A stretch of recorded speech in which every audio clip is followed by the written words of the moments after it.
You're welcome to use the chat box to just exchange conversations, etc., with the panelists. Also, the question and answer box will allow you to ask specific questions, and that also allows us to type and reply.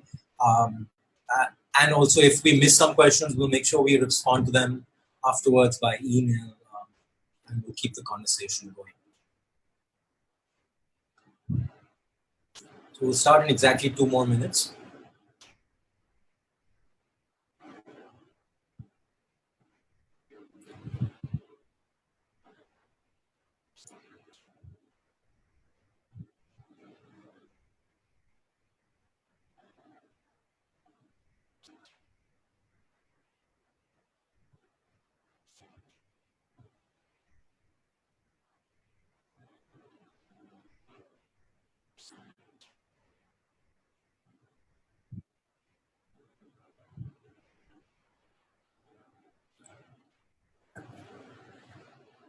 For those of you who've already here, the point of this is also for you to be able to try to follow along with your own systems. I know that's a bit complicated because you might have this window open, so you might need to minimize this window for a portion of the talk and see if you can follow along within your own Lightroom softwares if you have them open. But this entire session will be available afterwards on Facebook, on YouTube, and you can catch up on anything you've missed. And if you need to follow along slightly more carefully and with more time, that might be the best way. Hi, Rags. Good to have you on as well. Nice to have someone from the neighborhood. All right, we'll just start in exactly a minute. It's great to have so many people already on here. It would be, for those of you on social media, we are going live on Facebook with this. So if you just want to share that out there, that would be wonderful to get the news out.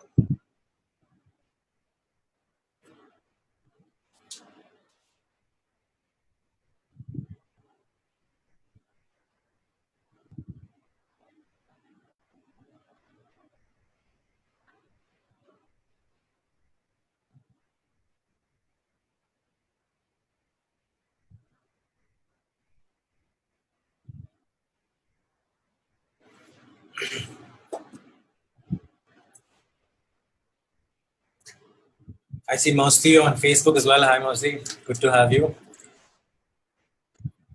All right, so I'll start now. I hope everyone can see me and see the screen.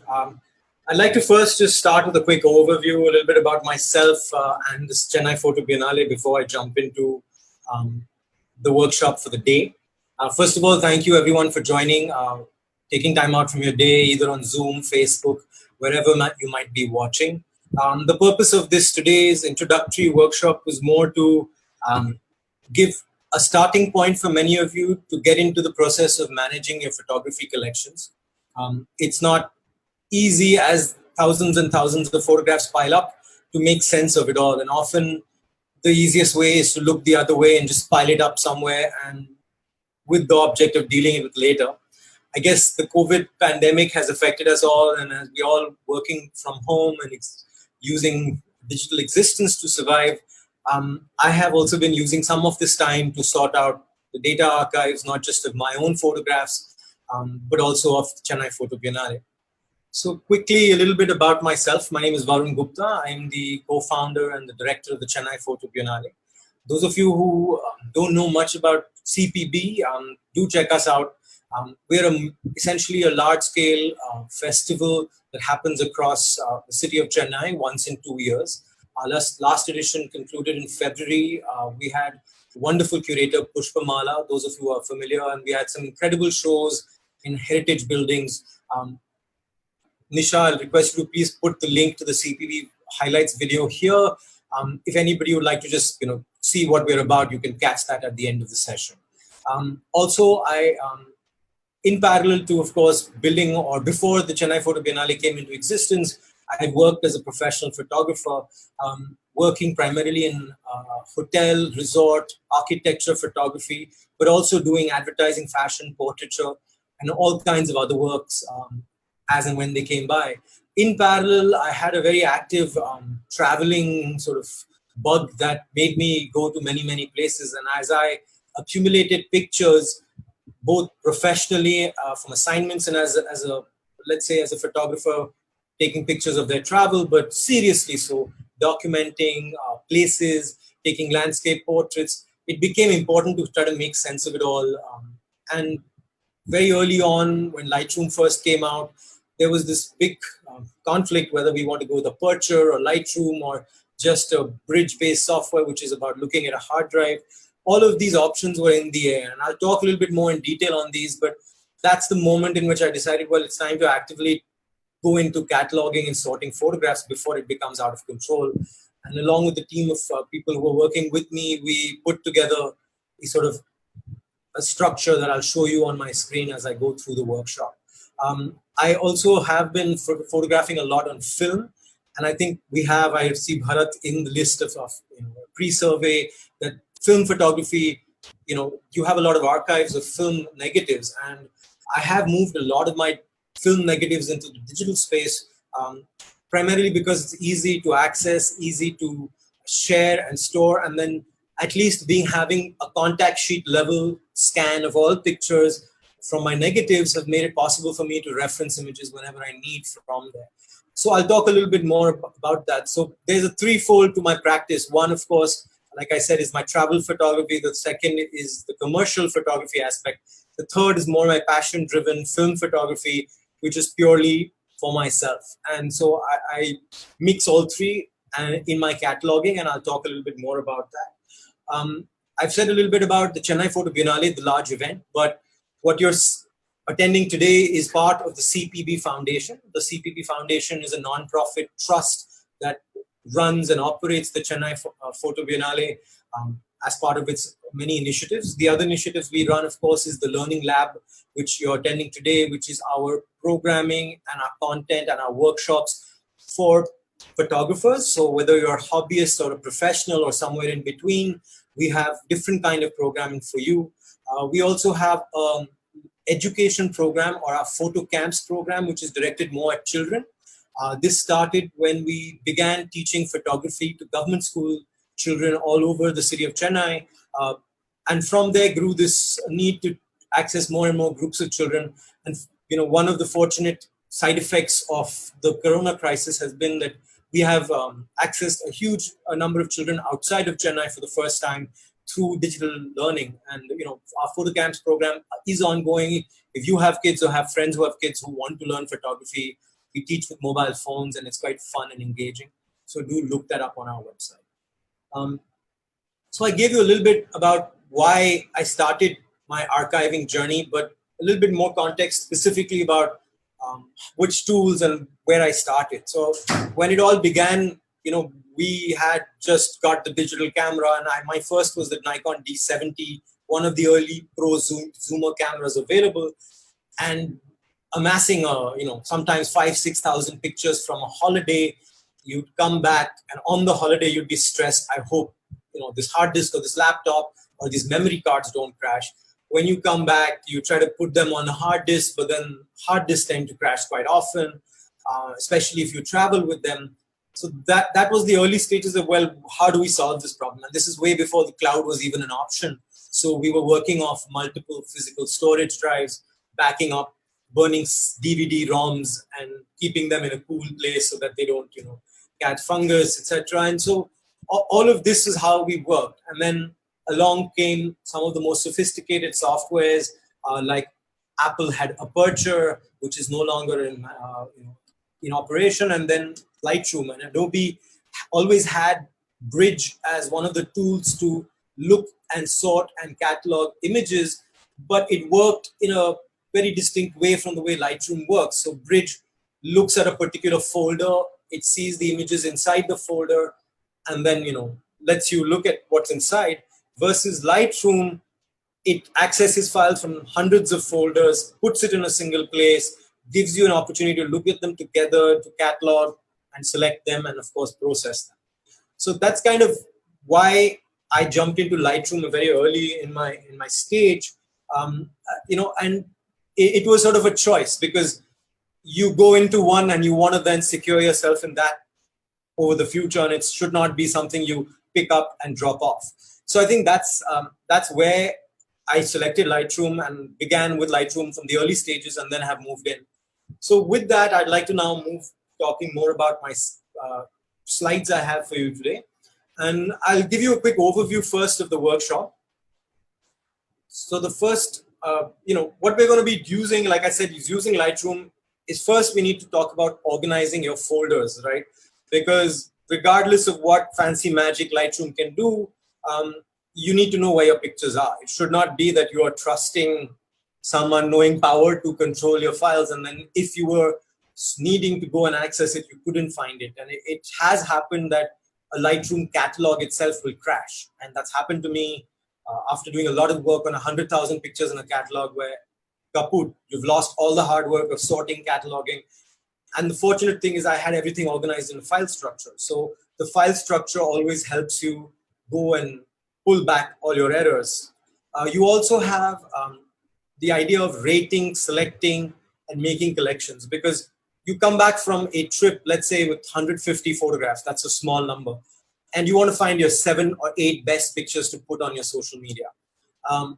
It's easy, if you put that in a Windows Explorer or a Google Apple Finder and you click through them, that's going to take you a long time, because you have no way of even comparing, is this one better, is that one better? Or are these 7 the best, or are those, these 2, should they be included? So I think that's where Lightroom is really powerful in being able to help you make these selections and decisions. Also, you can do a lot of processing. In this session, I'm going to just touch upon the very basics of processing.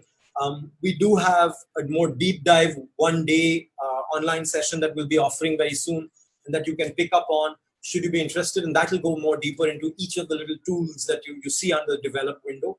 And of course, then exporting, how do you get it out of, you've done all the selection, you've done some processing, now I just want to put it on social media, or I want to email them to my mom, or I want to send them to my client.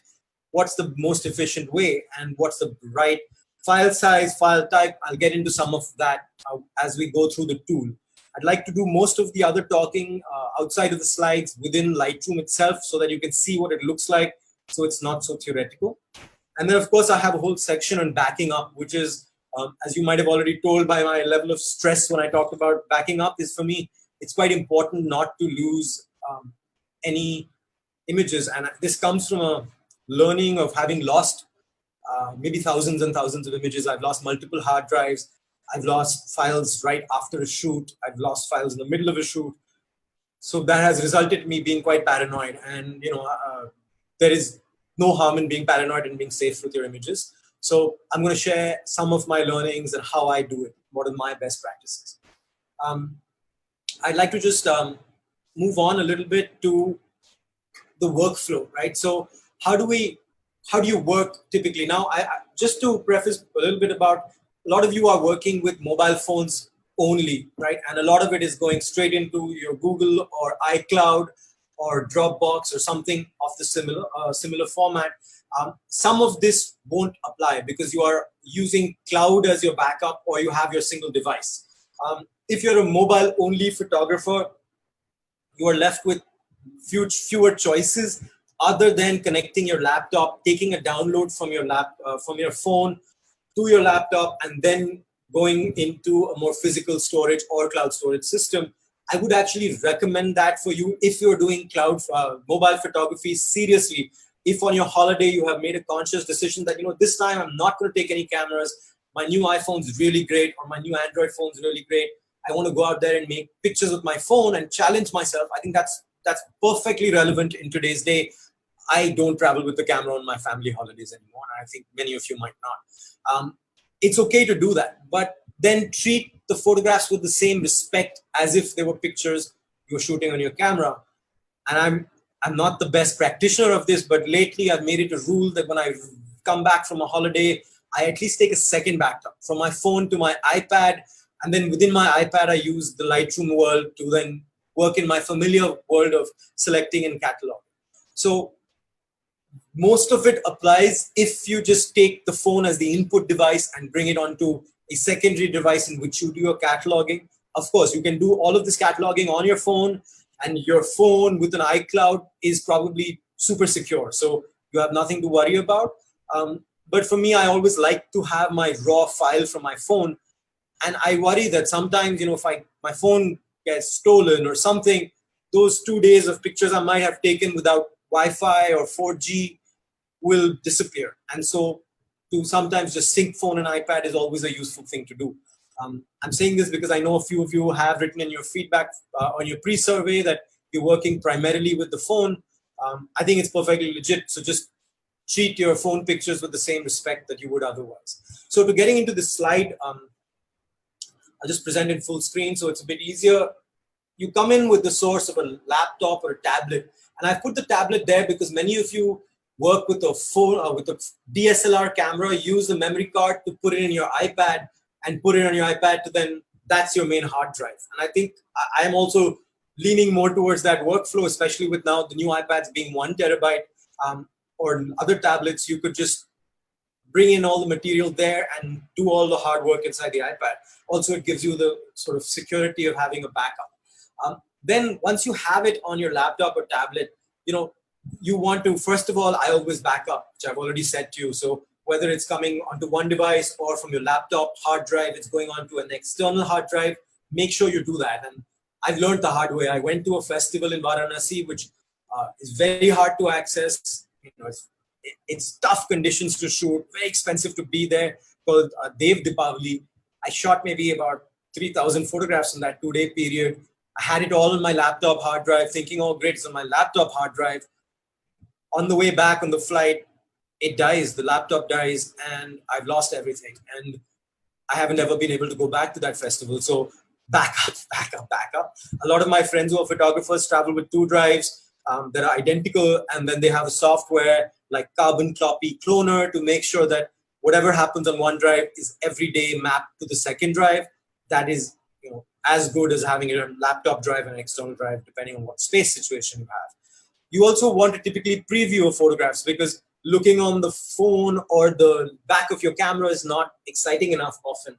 And so that's when it's really useful to have a laptop or a tablet that you have as a larger preview device where you can see what you've been doing. So especially if you're on an assignment, you really need to look at your pictures. What am I getting the stuff I need to deliver at the end of the shoot? Or if it's you're on holiday, and this has happened to me with some of the programs I've mentored for photographers who are hobbyists is that you're shooting on the wrong setting. So sometimes you're just shooting on a small JPEG and you don't know because in your camera, it's not really showing you that it's a small JPEG. But when it comes on your laptop and you're looking at the hard drive, you're like, oh my God, this file size is 2 MB. Why am I shooting this? And it's because of an error of your thumb that's happened. So you want the backup or the preview to tell you that you're on track, essentially in the middle of your holiday or trip, whatever it might be. Also, there's quick editing. So often you're on a holiday and you shoot a panoramic image, right? Then it's quite useful to have, quickly you'll have the ability to say, well, I want to just test if the panorama is working, or do I need to go in the morning and reshoot it?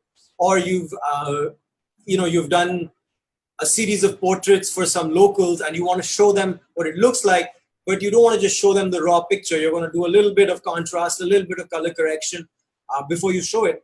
That's when quick editing is useful. And the tools I'll show you, you can do on location as well as in home, which is the next slide. Of course, in your home or office, you have a more deeper, more regimented process. And I hope everybody's following along. If you have any questions, please feel free to drop anything in the chat. You can wave your hand, use the raise hand feature, and just mention something in the chat window and we'll try to address it immediately. So the digital workflow for the home, at least this is my workflow. Now this is, of course, you can choose to use whatever you want from here. But the first thing is for me is to make sure I bring the files into my main hard drive. And I'll talk about that main hard drive later. But bringing it into one unified place in a proper way. So instead of just dumping it into folders, which I see many of you have mentioned in your pre-survey, it's to put it in the right place, right? And what is that right place? So it's more that based on the purpose of the project. Is it going into a project basis, which is, what I'm doing an essay about weavers from Varanasi. I'm doing a project. That's a project. I'm taking landscape pictures on my holidays in Ladakh. That's a location. Or I'm doing this for, ITC, and I'm doing it for a client. What is the purpose? Helps you figure out where exactly you're going to put it. And for me, that's the way I've done it.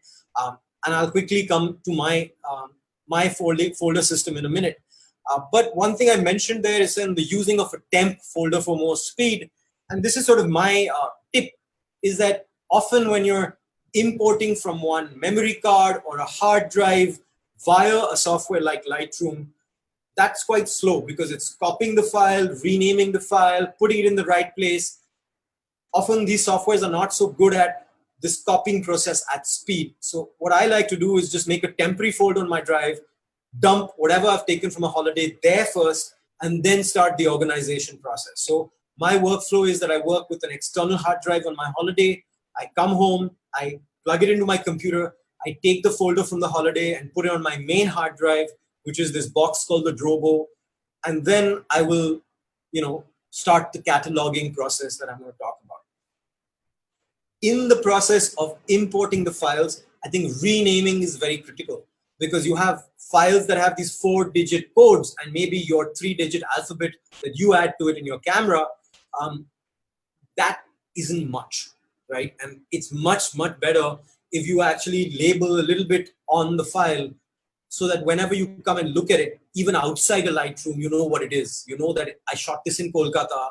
This is in relation to this project on Weavers, and some rudimentary information. Now, the important thing I saw that many of you say in your pre-survey is that you rename your files, right? When you bring them in.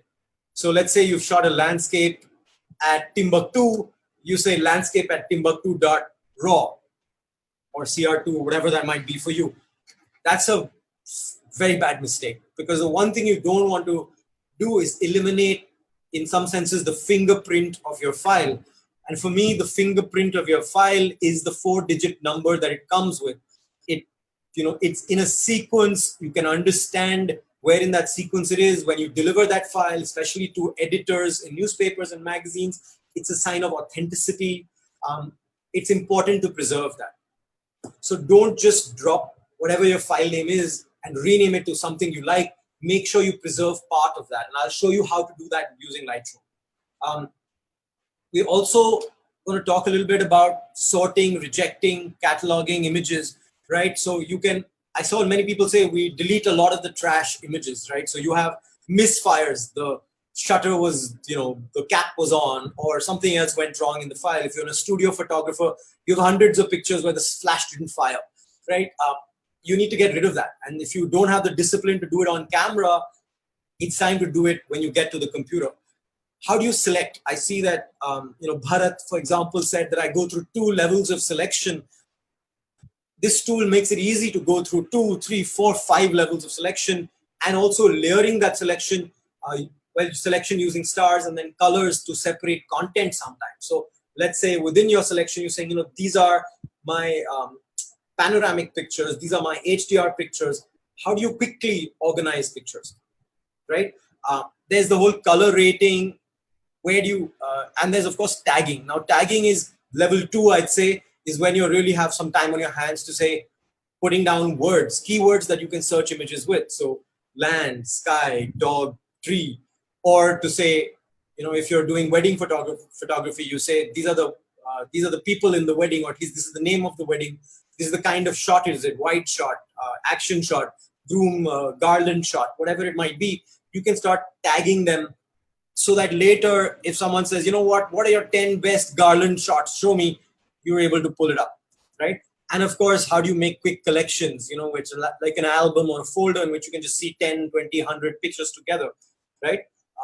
Post-processing is now a huge tool set in Lightroom. When it first came out, it wasn't so refined, but it's really become now quite powerful. You can do, let's say, 50%, 40% of what you can do in Photoshop within Lightroom.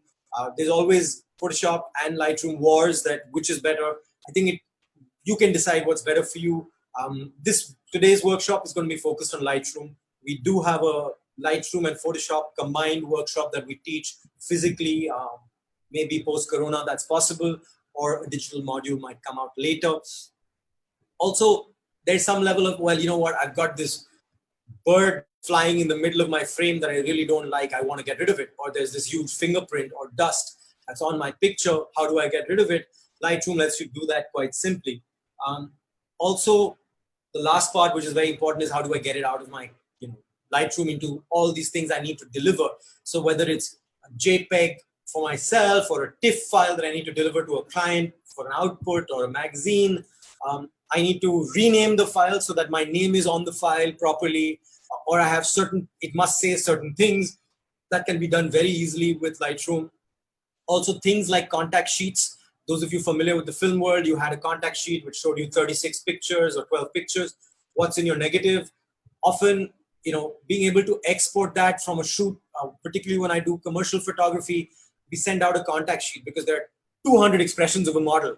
And which one does the creative director, want? That's kind of the question. So you send them a contact sheet. And of course, now there's this whole idea of creating digital slideshows, a video that you can upload, or even a PDF file that you can email.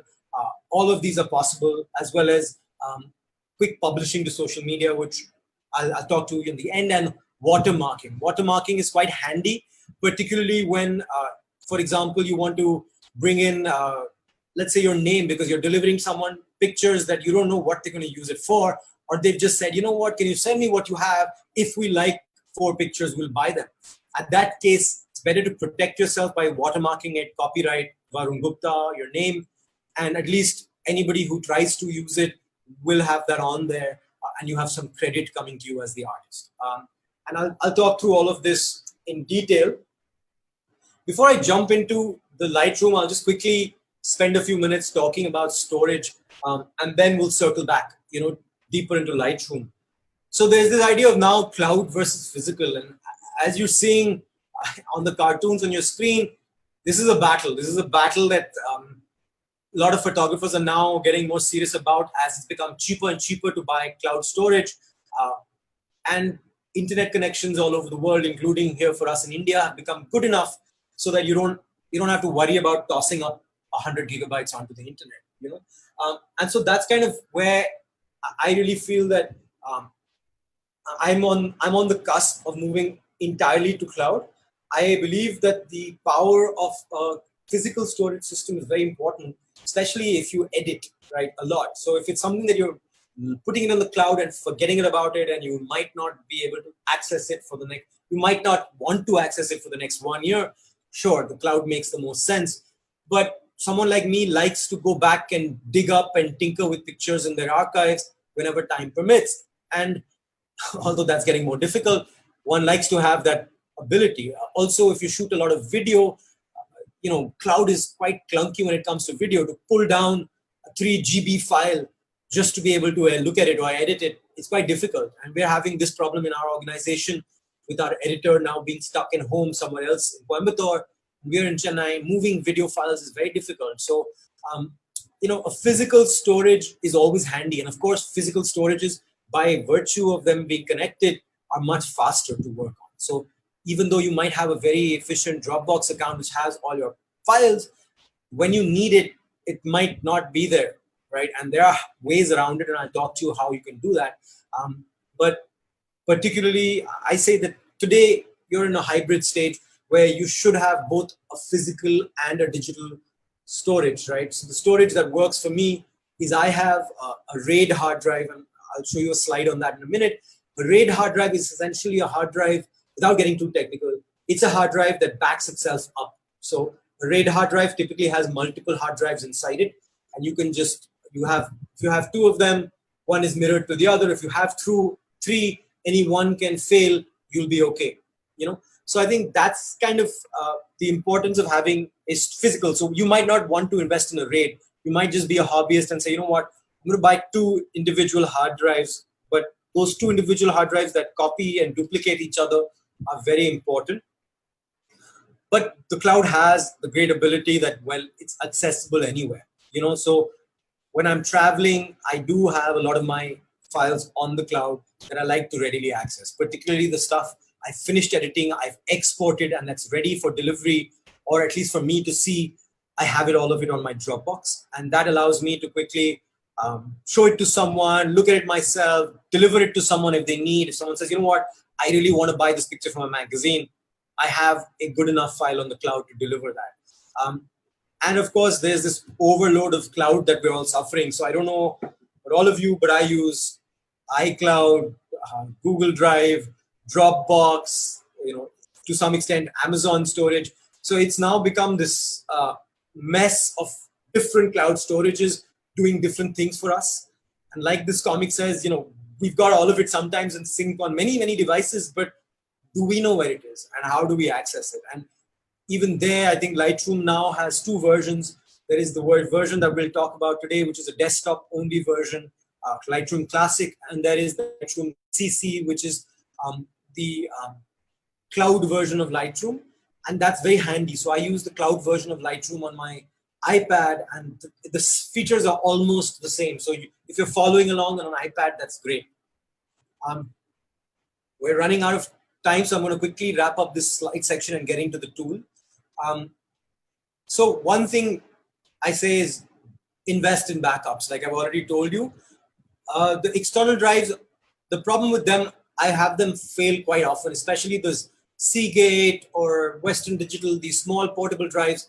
They're great if they're lying in your house, but if they're traveling around with you in your laptop bag, within 2 years at the very most, you're most likely going to experience one crash, right? And when those things crash, you can't most likely get anything out of it. They're so small, right? And because they're prosumer and you're not investing in the $500, $700 model, those are most likely to fail more regularly, right? Versus the RAID, what you're seeing on the right side of the screen is a Drobo unit, which I'm quite partial to. They are a supporter of the Chennai Photo Biennale. The Drobo allows you to pop in and out these drives, and if one fails, the others help you survive. So this has happened to me very often, that you pop in a drive and then after a year and a half it fails, you pop it out, put another one, and life continues. Even while it's doing its thing, you can access your pictures. So the panic level is controlled, but it does fail. It's not completely like impervious to failing. My colleague Gayatri has had a couple fail on her, and I think even there, that's where having a version of it on the cloud is very useful. So even though it might not be up to date on a daily basis, having a third backup in the cloud is how I like to live. So I'll now just get into, I'll go off my presentation and go deeper into Lightroom, the tools, right? So here, I'd like to just quickly familiarize you with the module, Lightroom itself. You have quite a lot of stuff going on. So we are going to work first in the library module. So if you see where my mouse is, it's the library module. You have all these are the many modules. You have library, develop, map, books, slideshow, print, and web, right? So these are the various modules. Each module is quite powerful. I will be spending most of the time right now in the library module for you. And then we'll go into develop briefly, and then I'll show you a little bit of the outputs. So the first thing first, to go along with what I said in my presentation, how do you import and organize your files? So the good thing is today I'm here on my own home system. So I'm going to show you a little bit. And if you can see my screen, I'm showing you a little bit about how my collections are organized, right? So if you can see, I'm just trying to make this slightly bigger for you. You're looking at multiple folders. These are by client, by location, by project being my major folders where I store most of my work. If you look inside by collection, it starts with the raw files. I have the raw files itself labeled into the various folders that based on the space that I'm in. So wherever I'm traveling to, I make folders based on that. When I click inside a particular folder, let me show you one that's more populated. You have the folders are divided into the location I've shot over many years. I've cataloged that into years for you. Just 1 second, I'll make these a little bit larger for you.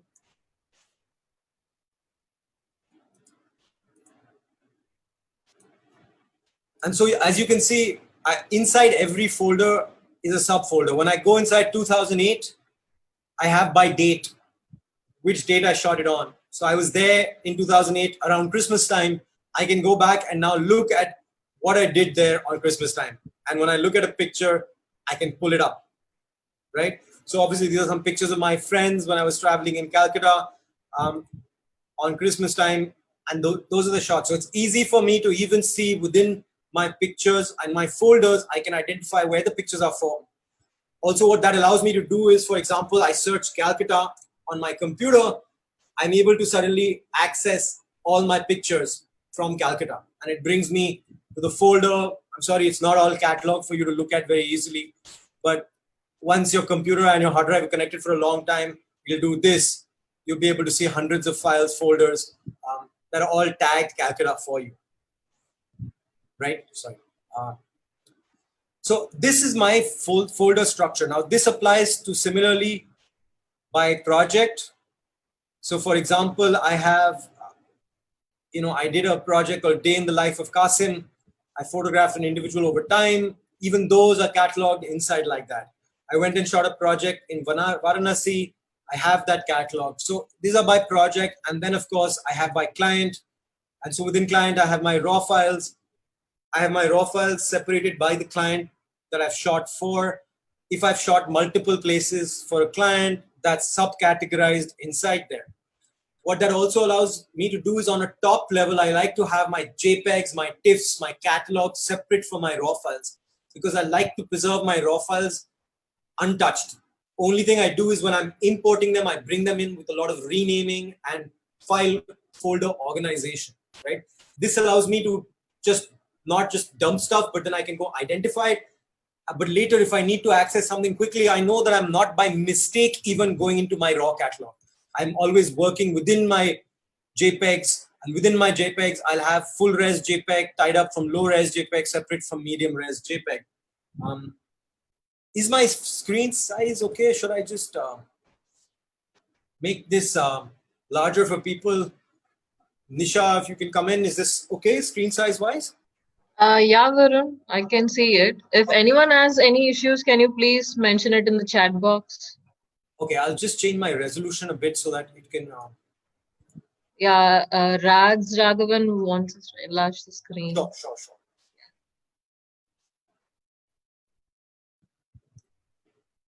So this should make things slightly, I don't know if it helps a lot.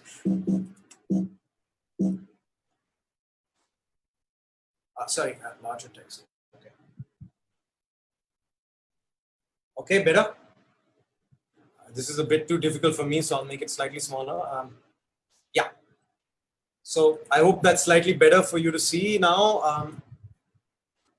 You have, so what these does for me is also whenever I need to deliver, let's say a client calls me up and says, you know what, I want low res email, just files to email my boss. Can you send it to me quickly? I already have them low res out here.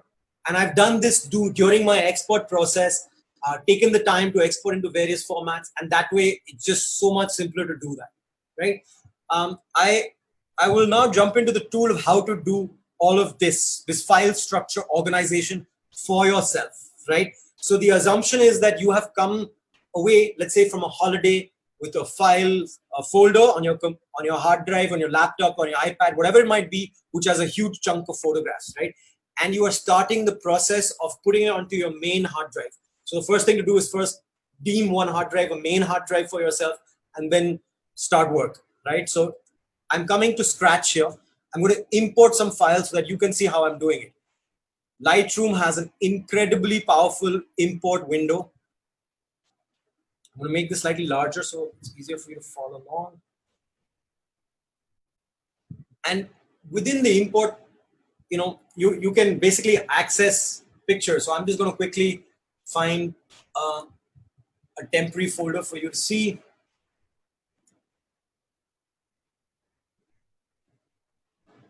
Okay, so I mean, this is just accessing my entire folder for me, but I'm going to just quickly import a small piece.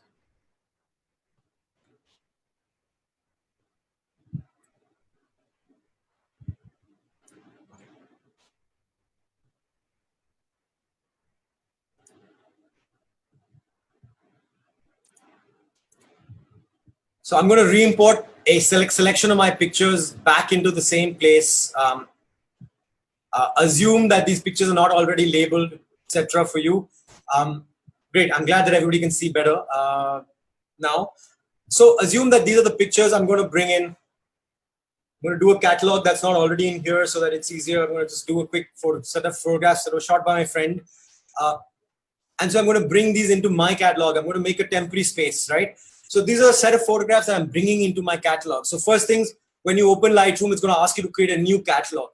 Make sure you put this catalog on a place that's connected to your computer. So don't put it on the cloud, for example, because it needs to be a local drive ideally, or even better if it is your desktop hard drive or your laptop hard drive. The reason and the great reason of this is that once you're done importing and you have seen the pictures for the first time, Lightroom will generate automatic previews for you, right? And the virtue of that is that once you have an automatic preview for yourself, even if that hard drive that the picture is on is not connected, you can still preview the pictures and you can still make selections, you can still make ratings and collections, but the file is not connected. So if the file is disconnected, you will get an exclamation mark on the corner of the picture saying, that file is not connected, but you can still look at them, right? And that's awesome. So what I like to do, and of course I'm working from home where my hard drive is always connected, but when I'm working on a trip, I make sure that I make my catalog on my laptop computer on the internal hard drive, and that way anything I can always look at the pictures without having the hard drive connected. And if you're like me, while I'm driving on a holiday, I'd like somebody else is driving the car and I'm looking at pictures on my laptop, the last thing you want to do is have the hard disk connected because you're going to make it crash. So you want the pictures to just be preloaded on there and you can just look at them. All right. So this is what's happening. I assume these pictures have it says IMG 1270 for the purpose of this exercise.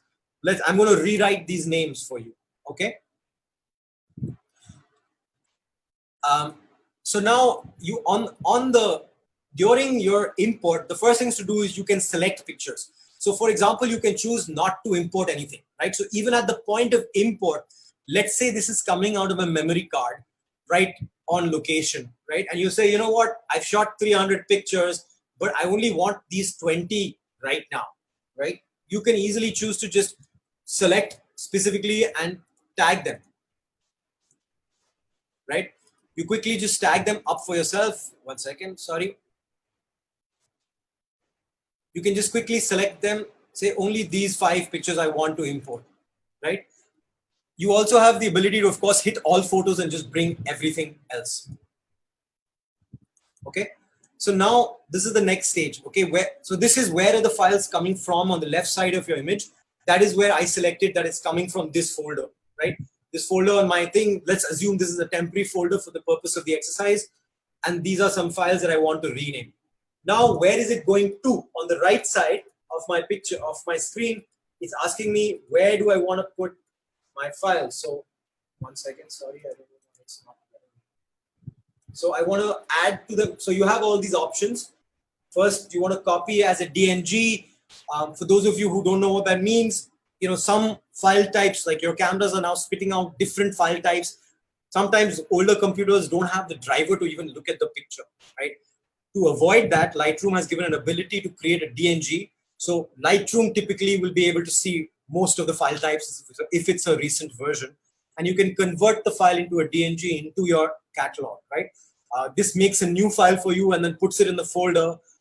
For people who shoot, for example, phase 1 cameras might be doing that. You want to be making a DNG file from whatever proprietary software that's coming out there. So it's more to make it universally accessible. So if someone doesn't have the ability to see a CR2 file versus an NEF file, making a DNG means it's universal.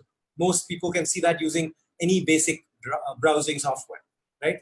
You can also copy. So for example, if you're doing it from a hard drive, but you're copying it to your own hard drive, you want to make sure that while you're doing the copying, you keep it as a backup. Okay. So like I suggested, I prefer you put it in a temporary folder first, right? And you use the move command. But if you prefer to do it from one disk to another, that's fine. Use the copy command there. Bring it from point A to point B. Don't do the move command, because if a hard drive cache happens on either side, you could lose 1 or 2 files that's in process, right? So definitely use a copy command, or if you've already got it in its final destination, right? Sometimes you've done the cataloging, etc., already on your home, on your laptop, on location, but you're just dumping them in the right folder on your main hard disk. At that moment, you can just simply do an add command. Also, when you're quickly on holiday and you just want to look at your pictures without renaming them and blah, blah, blah, and they're on your hard disk and you just want to look at them, the add command is the simplest and the fastest way to do it, right? For the purpose of this exercise, I'm going to do a move command, right? The move command is going to actually move the files from this folder into a new folder that I'm going to create with you, right? And the folder itself is going to be in the folder structure. That's where it's really powerful, right? So I'm going to show you. So first of all, when you say over here on the right side, just to follow along, I clicked, it said, where do you want to put it? Desktop, pictures, movies, or other destination? I say other destination. I then select the drive on which it's going. So my main drive is called the Drobo 5D. I'm going to put it back in my photo archive collection folder. I'm going to go back to location. I'm going to go to originals. I'm going to go to Ladakh, India, right? And then, no, I'm going to go make a new folder within originals. I'm going to call it Ladakh, but the name of my friend Jared, because he shot these pictures and I don't want to take credit for them, but I am storing them for him because I've got these hard drives, right? So I'm going to choose the fact that I'm going to make a new folder here that's going to be called Ladakh.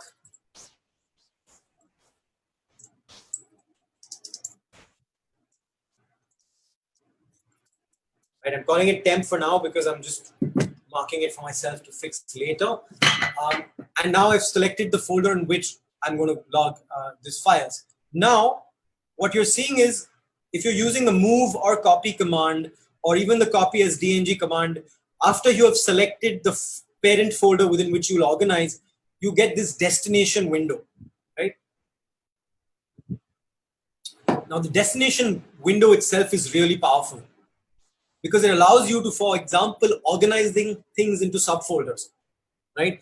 Now, let's say you have come away from a holiday that's included 7 locations, right? How do you use this? If you were coming away from a holiday that has 7 locations, I would change my parent destination folder to Drobo 5D. I would select photo archive and by location originals. And I would say that is my folder. Then I would say organize into subfolder. I would select the, let's say these 25 pictures are only from Ladakh. I would select these first 25 pictures. Sorry, that's quite slow. But I'm going to select these pictures and say, you know, these are Ladakh. And so I can say these pictures are Ladakh. And it will automatically organize into a subfolder called Ladakh for me, right? This is also useful if, for example, I'm going to go back to what I had selected earlier, because I don't want to mess with my thing. Okay. So now I've selected Jareb Temp as my main folder. But even within Jareb Temp, if I want to make a separate subfolder called, you know, let's say I've organized my Jareb has shot 2 towns in Ladakh, Leh versus Alchi. I will separate that into subfolders. I could do that using this mechanism into subfolder. Below subfolder is the whole organizing by date, right? That's very, very useful. Which is how you see I'm separating my date and time, right? And then you're seeing this date format. It allows you to have multiple date formats, right? You could choose to do this in any way that you like. I like mine structured thus that it's year / month and day to be together, right? Because for me, having May and then 14th of May separately doesn't make sense. In a year, typically I'm making one trip, you know, to a place, so that month, just month and day is sufficient for me, right?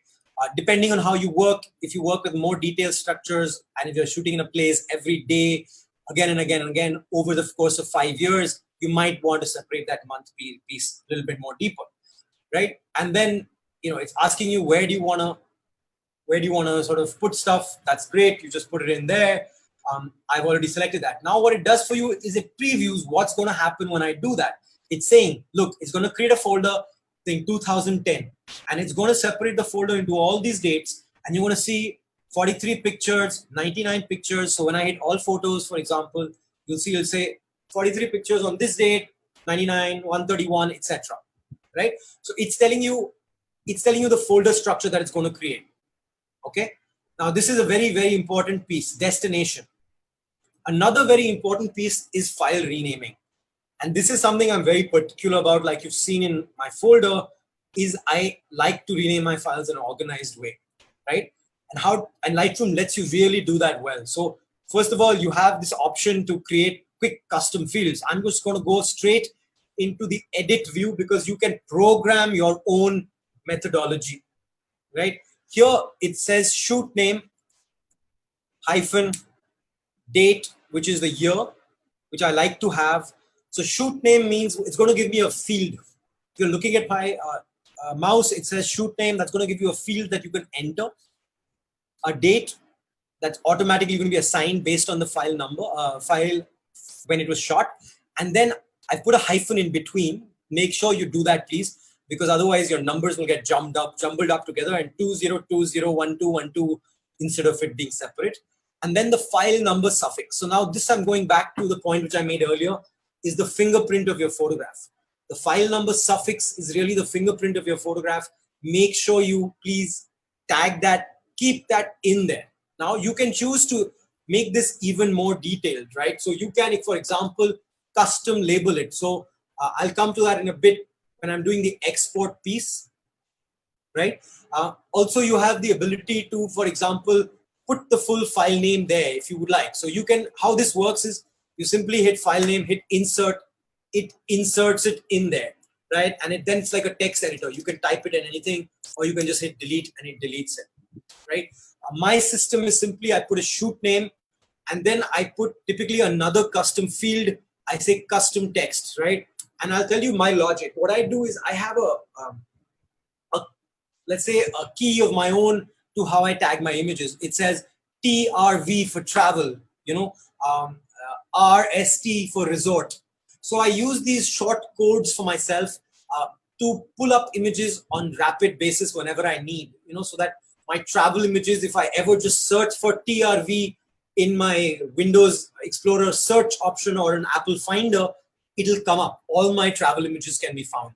If, for example, years later, I need to move out of Lightroom into some other software, I have some methodology which is tagged and hard-coded into the file names that allows you to do that, right? So this is, again, me. You can choose not to push that far, but you could. So how this works, custom text shoot name, right? So shoot name is the first thing that I'm going to say. So this is going to be, my shoot name is Jareb. I'm going to label it that it's his file. I'm going to say Ladakh. Okay. So typically for me, that's the destination or the project or the client, right? And then I'm going to say TRV because these are travel images, right? Now, like Jareb, I have a few other friends whose images are, who have shot with my camera, who entrust me with the files, and I keep them in my catalog because you know what? Sometimes clients out there say, I want pictures with clouds, and I often don't have those pictures in my catalog, and I can say, hey, you know, Jareb, do you want to sell these files? So that's, you know, it's useful to do this piece of tagging and cataloging for larger groups of pictures. I'm trying to get it done for the CPB Foundation archive. It's a useful exercise, even if it's not for your own personal collections. It's quite handy. And then, of course, extensions. You know, do you want the CR2 extension to be uppercase, lowercase, or just leave it as is? I just leave it as is. Typically, it comes as an uppercase. So what's going to happen is it's automatically going to rename my files to a new destination. I'm going to do this for you right now. It's going to import the files. So now it's going to take a few minutes because it's moving about 900 files for me. When it does that, it's just...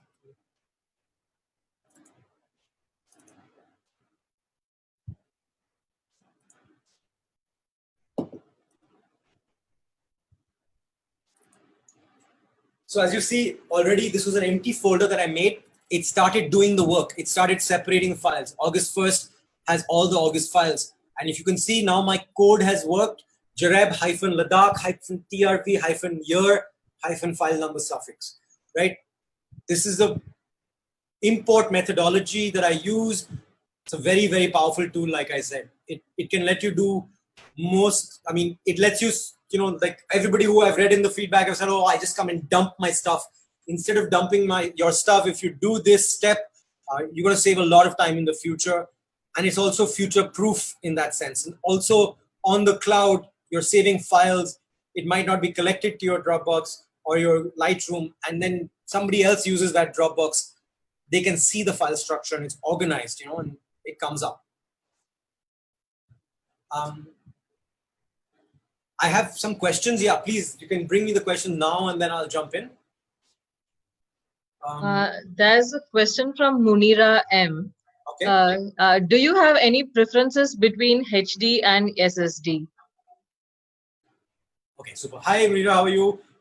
So I think, you know, SSD is always great to have. And again, this is one of those things that's become better and easier with time because they've become cheaper. Today, you can buy a good size 1 terabyte SSD drive for not too much money, about $200 right now for a SanDisk type. You know, SSDs are much more fail-safe. If you can afford to travel with SSDs, definitely do that. That nightmare of sort of crashing hard drives is reduced a lot. There is no data that says SSD don't crash, you know, but they are drop tested, etc., and they should be better preserved. But you know, there's human error. There's also chance of flood, rain, fire, theft. So backups again become useful. So while having one SSD is great, having two SSDs is better. Having one SSD logged under your pillow, and then one in your suitcase while you travel, on your handbag, your check-in. Those are great things to do if you really have come away with an important shoot that you want to protect. And on the home front, in my larger storage, now Drobo and other companies have come up with SSD Raid Arrays. That's again useful because you don't want to trust your main storage to one SSD. What if there's an electric short circuit in your system and it fries because it might not crash because of physical damage, but that doesn't stop it from crashing because of electrical or any other problem, right? So there are inherent risks there. So make sure you protect yourself by the backup system. Thanks for the question. Is there another question, Nisha? Yeah, there are two more. Another question is, why is it important to keep the fingerprint of the photo while renaming? So I think there it's more an authenticity issue. So for example, if you're a photojournalist and you deliver files regularly, if you start putting your own sequence number on files, so let's say you replace that last 1212, you replace it with like 001, 002, 003, right? What's going to happen is tomorrow when you come back, every time you finished a shoot, you started labeling 0001 to 500. how are you going to, you can't search the file name, because a lot of times what happens is when I deliver 30 files to a client, they say, I really like file number 7454, or they give me the 6 file numbers they like. And I just simply search for that file number and it pulls it up for me, right? And it pulls it up for me across my catalogs, across my destinations, across my projects. Now, typically in the life of a photographer, if you shoot prolifically like myself, you might have 10 or 15 files with that same file number on a 4-digit system, because your camera has gone through that many hundreds of thousands of cycles, right? But it's only 10 files versus hundreds or thousands of files if you relabel them to 000 onwards, right? So that's the part that I like to separate. Also for me, it becomes authenticity, like I said, because when I deliver my files, they know that these are not some renamed random files they're bringing to me. This guy has shot them and this is the original file number of the file. And if they actually ask me for the original raw file, I can present him the file. It's got a rename basis, but the original information still is retained, right? When you often enter photo contests, you are asked to upload the original file when you cross the first round. And at that moment, sending people a file name that says landscape in Tokyo .001.jpg, I mean, I wouldn't consider that authentic as a judge. I'd be like, this guy is fooling around, So definitely that's one of the reasons. It might not be entirely accurate, that you could still probably looking at the metadata, look at the pure information of the file, but for the average consumer of it, that's quite difficult. I'll continue here because we're already an hour into the session and I want to cover a lot more ground. So I'll move on. Nisha, any more feedback and the questions or comments? Are we good screen-wise, everything? Yeah, everything is good, Varun. There are a few more questions. Maybe we can answer at the end of the session. Yeah, I'll definitely, those who want to rush to drop off at 5:30 can drop off. We'll definitely answer questions after 5:30, right? Because I need the next 30 minutes to get through the next part, which is quite exciting. So I'll just jump into the, sorry, one second. I'm sorry, I've managed to. Yeah. I've got the question answer module stuck on my screen. Yeah, okay. So I think the next step is the sorting, cataloging. When I say cataloging, it's more arranging and sorting pictures, right? So the first step when you come back from a shoot, and when I come back from a shoot, is usually finding the best picture, right? And how do you do that, right? So the easiest way for me is to go through them one by one, instead of just going randomly and looking at them, saying, oh, I like this one, I like that one. I go through them all carefully, systematically, and I start rating them, right? Lightroom makes it very easy. You can use the numbers on your keyboard, 1, 2, 3, 4, 5, to change the rating of each picture. So Ryan, as I hit the key, you can also see the number of stars increasing on the bottom of my screen, where you can see here, right? As I change, and 0, of course, removes all the ratings, right? So how do I typically rate? I typically start with 1 star. 1 star means anything decent, not worth trashing, right? You could start the other way. You could start by trashing files, for example. And so if you were to trash files, I talked about reject.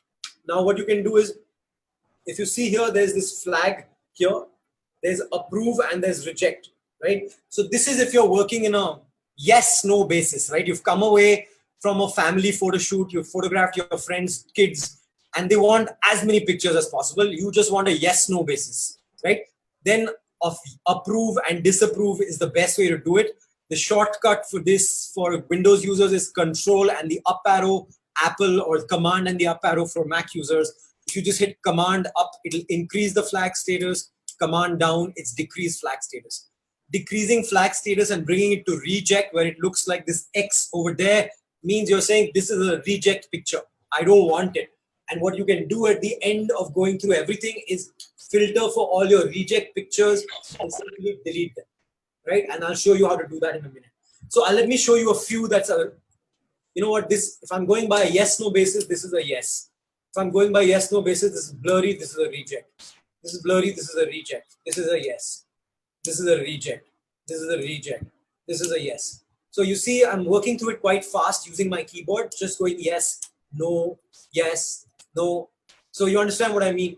I'm going through this on a yes, no basis very quickly to accept and reject files. Now, how does this work? If let's say I finished my accepting and reject, right? Here I can do this. I can say rated, unrated, flagged, unflagged. So where did I find that? Just for you to see, it says filters off at the moment. If I click filters off, I'm going to hit flagged. So it's going to show me, and I get essentially a sorter view here. This is the filter view. I can say show me only the rejected pictures. It will show me only the rejected pictures. If I say show me only the approved pictures, it will show me only the approved pictures. If I say, you know what, show me the pictures without any filter whatsoever, where I have not either selected or rejected, I've forgotten to do it, I can do no filter, right? So sometimes when the halfway through selecting, you get busy and you have to do something else. Days later, you come back, you can see, oh wait, these are the files I haven't touched, right? By just going to no filter, right? Now, if I look at all my pictures saying no filter, right? I can say here, I can select and I can say remove photos. When I hit remove photos, it gives me an option. Do I want to remove the photos from Lightroom alone, which means take them out of the catalog, or do I want to delete from disk, right? For the purpose of this exercise, I'm going to remove from catalog because I don't want to lose these pictures. I did a move command, but you can choose to delete from disk if you want to actually trash it. If you hit delete from disk, it'll actually go in the trash can of your computer and you will have one more chance to retrieve it. I apologize for the light that's going on and off. So I'm just going to remove this from the catalog for a moment, just for the thing, and it's gone. I've removed it. If you hit delete from disk, it's going to delete it. So this is how you trash all your unwanted files. For studio photographers, the hundreds of flash problem, sync problem exposures. For the wedding photographers, blurry pictures, you know, all of us have misfires, and it's a good way to trash them. Okay. So now I'm going to say, you know what, just take off this filter entirely. No filters are on. I'm going to talk next about the rating system, star rating. So I really use star rating a lot. I start with my pictures. I look at them one by one. Lightroom has a lot of shortcut keys. Simply by clicking enter multiple times, you move from zoom view to this kind of slideshow, a grid view or a light table view, and to the individual full picture view, right? And I just go through sorting. I'll say, you know what, this is a 1-star picture. This is a 1-star picture. This picture is not even worth it. This is not this is worth it. This is a 1-star picture. This is a 1-star picture. This is not worth it. And so I start going like that, right? And say this is a 1-star, and I'm just going to quickly do a few for the purpose of the exercise. I'm not necessarily taking the best picture, so please excuse me. And so I'm going to select a bunch of pictures here, 1-star for the purpose of the exercise. And now I've selected a bunch of pictures. Great. These are, let's say I finished my 900 pictures from this trip. And I'm like, okay, wow, now I have all my 1-star pictures. After I look at my 1-star pictures and I say, you know what, rated. If you see what I did was I selected rated from the filters. It gave me a new dialog here, which says, it shows me both the flags and it showed me the stars, right? And this thing is really powerful. It says rating is greater than equal to, rating is less than or equal to, or is equal to. Now I'll show you where that works in a minute. But for example, I can say turn off all the filters and I can see all the pictures. So what you see over here, and you can actually see them, and you're seeing my mouse, the star rating is there in the bottom of the picture, right? And I can see that there. And I can say, you know what? I can see this picture I never even selected. Okay, and I can choose to do that. I can say rating is equal to no star rating, and it will show me only the pictures that I haven't rated as yet. So I can see these pictures I didn't see worthy of even rating, and most likely I'm going to trash. I'm going to look, I can look at them very easily, right? So I'm going to move back to is greater than equal to 1-star. And now I'm looking at the 1-star images. I'm like, okay, great. So these are my 1-star pictures. Already I have used this catalog before. So you can see there's other ratings in there. There's a 5-star pictures in there as well, right? But for the purpose of the exercise, we're going to start again. And I'm going to quickly relabel all the 5 stars to 1-stars just for you to learn from there. So now I have, and I've shortlisted pictures. So what it's showing you now, it's showing you where my mouse is 91 images, right? So because my filter has brought 777 pictures, I have stars, 1 star down to 91 pictures. So my first cut from 777 is 91. More realistically, if I do this correctly, it will be 350, 400 pictures. I've only deleted half. And at that point, I want to start selecting better, right? So I can go in the pictures and say, you know what, 2 star, 2 star. This is not worth 2 star. This picture, no, this, okay, this picture is 2 star for me. This picture is 2 star for me. And I'll go through this process of reselecting pictures, right? And what this does is, it's like Bharat, you mentioned that you do 2 levels of selections. This is level 2 of selection, right? And especially if you're shooting very prolifically with hundreds of pictures, I have the ability to come and shortlist down, right? So now I'm shortlisting. Okay, I've got a bunch of 2 stars pictures here. Great.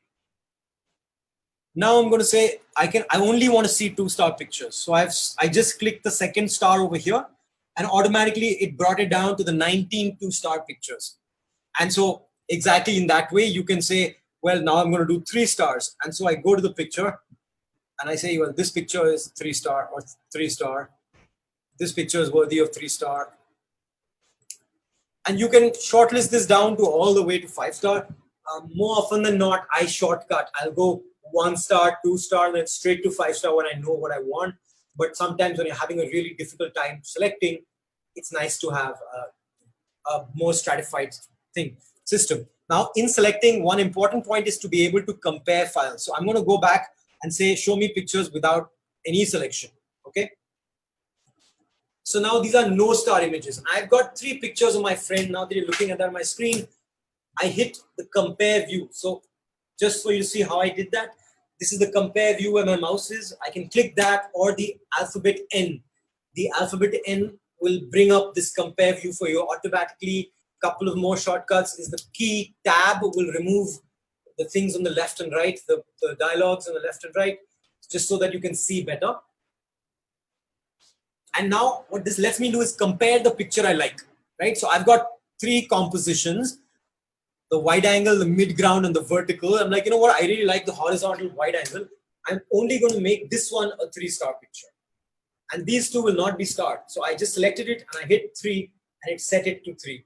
If I, for some reason, was going to also give 2 stars to him, my friend, say, you know what? I'm going to send him the best ones I like that I'm going to Photoshop. But I'm going to send him the other pictures, so in case he wants to do his effects, he can do it. I'm going to make this a 2 star picture. And you can see the star ratings below.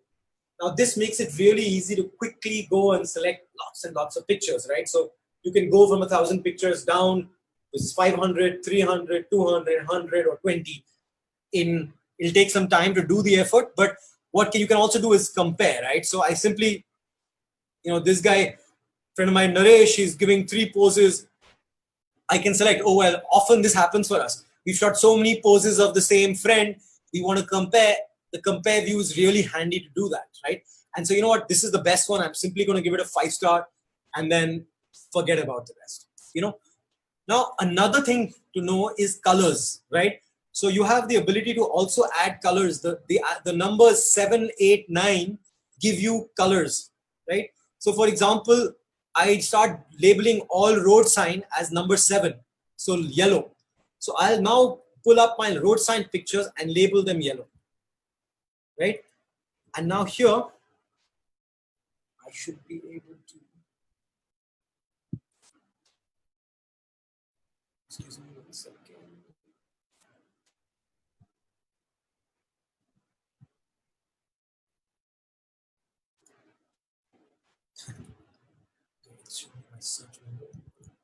So what happens is, for colors, it will show you over here attribute, right? So how I got that was default columns. I moved it to default columns, and there it should, one second.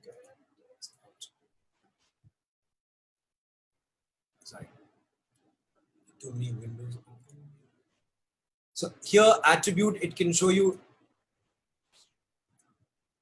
you the colors here. So I'm able to label pictures by color. So what this allows you to do is get your own shortcode going, right? So let's say you've gone away to a holiday and you have lots of panoramic pictures that you want to stitch together. You have lots of HDR pictures that you want to merge together. Often using colors is what I do. I simply label 5 pictures like, okay, these are my colors for, I label yellow for HDR, red for panoramic. So that it's just easy for me to find it. And then what I do is I can come and look at it any point. I can just say, show me all the pictures marked yellow, and immediately they'll come up, right? Also, another way to think about this is on your holidays, you've taken a lot of, if you're a photographer like me, taking lots of pictures, which is more for like archive, which is landscapes and portraits and pictures of the holiday that might, God knows, happen what with, but you're also taking a lot of family photographs. At that time, you want to tag your family pictures a separate color just so that your mom and dad and wife and stuff can get their pictures soon and not have to wait for you to process your 10,000 pictures. That's the moment to just use the color component very quickly. Yeah, so once you hit, when you hit default columns, it comes up here in the bottom. Lightroom tries to minimize things as much as it can, and hence it disappears. But when you hit default columns, an attribute over here, you will see that it'll appear in the bottom as well, so that you can manipulate this quickly. So now I've talked about how to star rate pictures and go through a selection process. I've also talked about, a little bit about using the rating system or the color rating system to separate contextually. Also, on a more simpler model, the flag and unflag, right? Now, let's say I have gone through my collection. I have selected a bunch of 5-star pictures, right? And I'm just, for the purpose of the argument, I'm just going to make a bunch of 5-star pictures and choose one that's worthy of processing for us.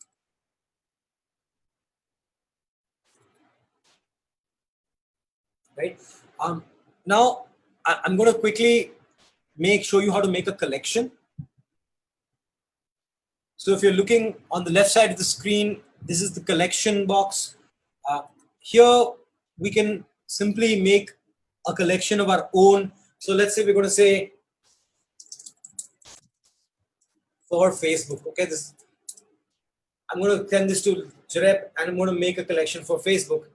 Right now, what's going to happen is I've brought in this folder.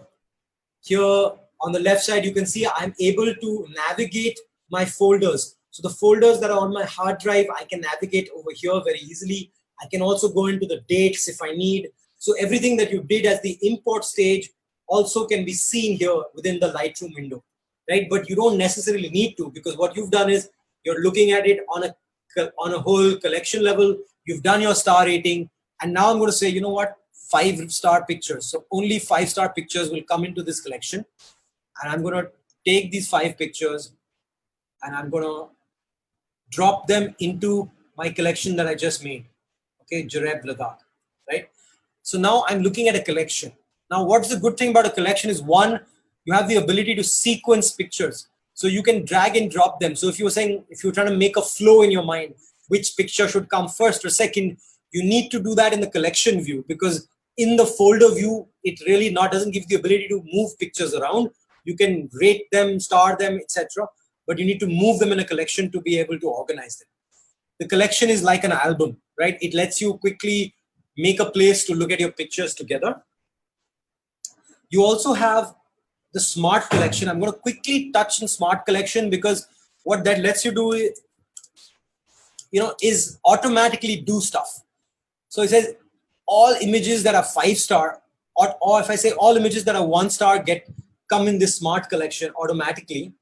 It's going to make a test collection, and here, this is my entirely large catalog, 900 pictures that are 1-star automatically come in here, right?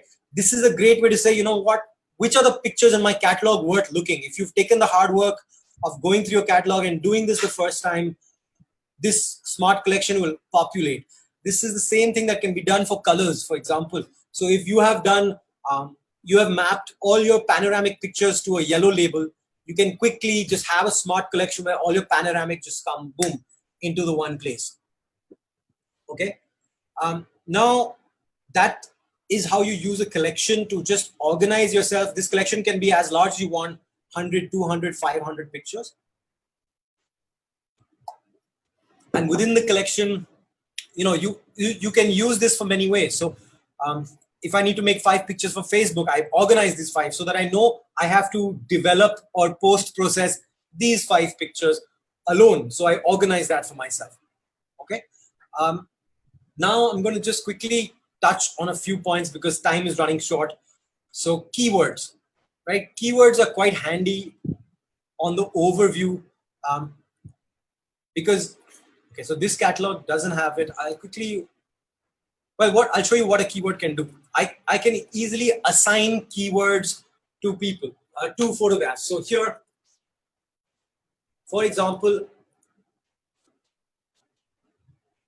I can enter the keywords friends, mountains.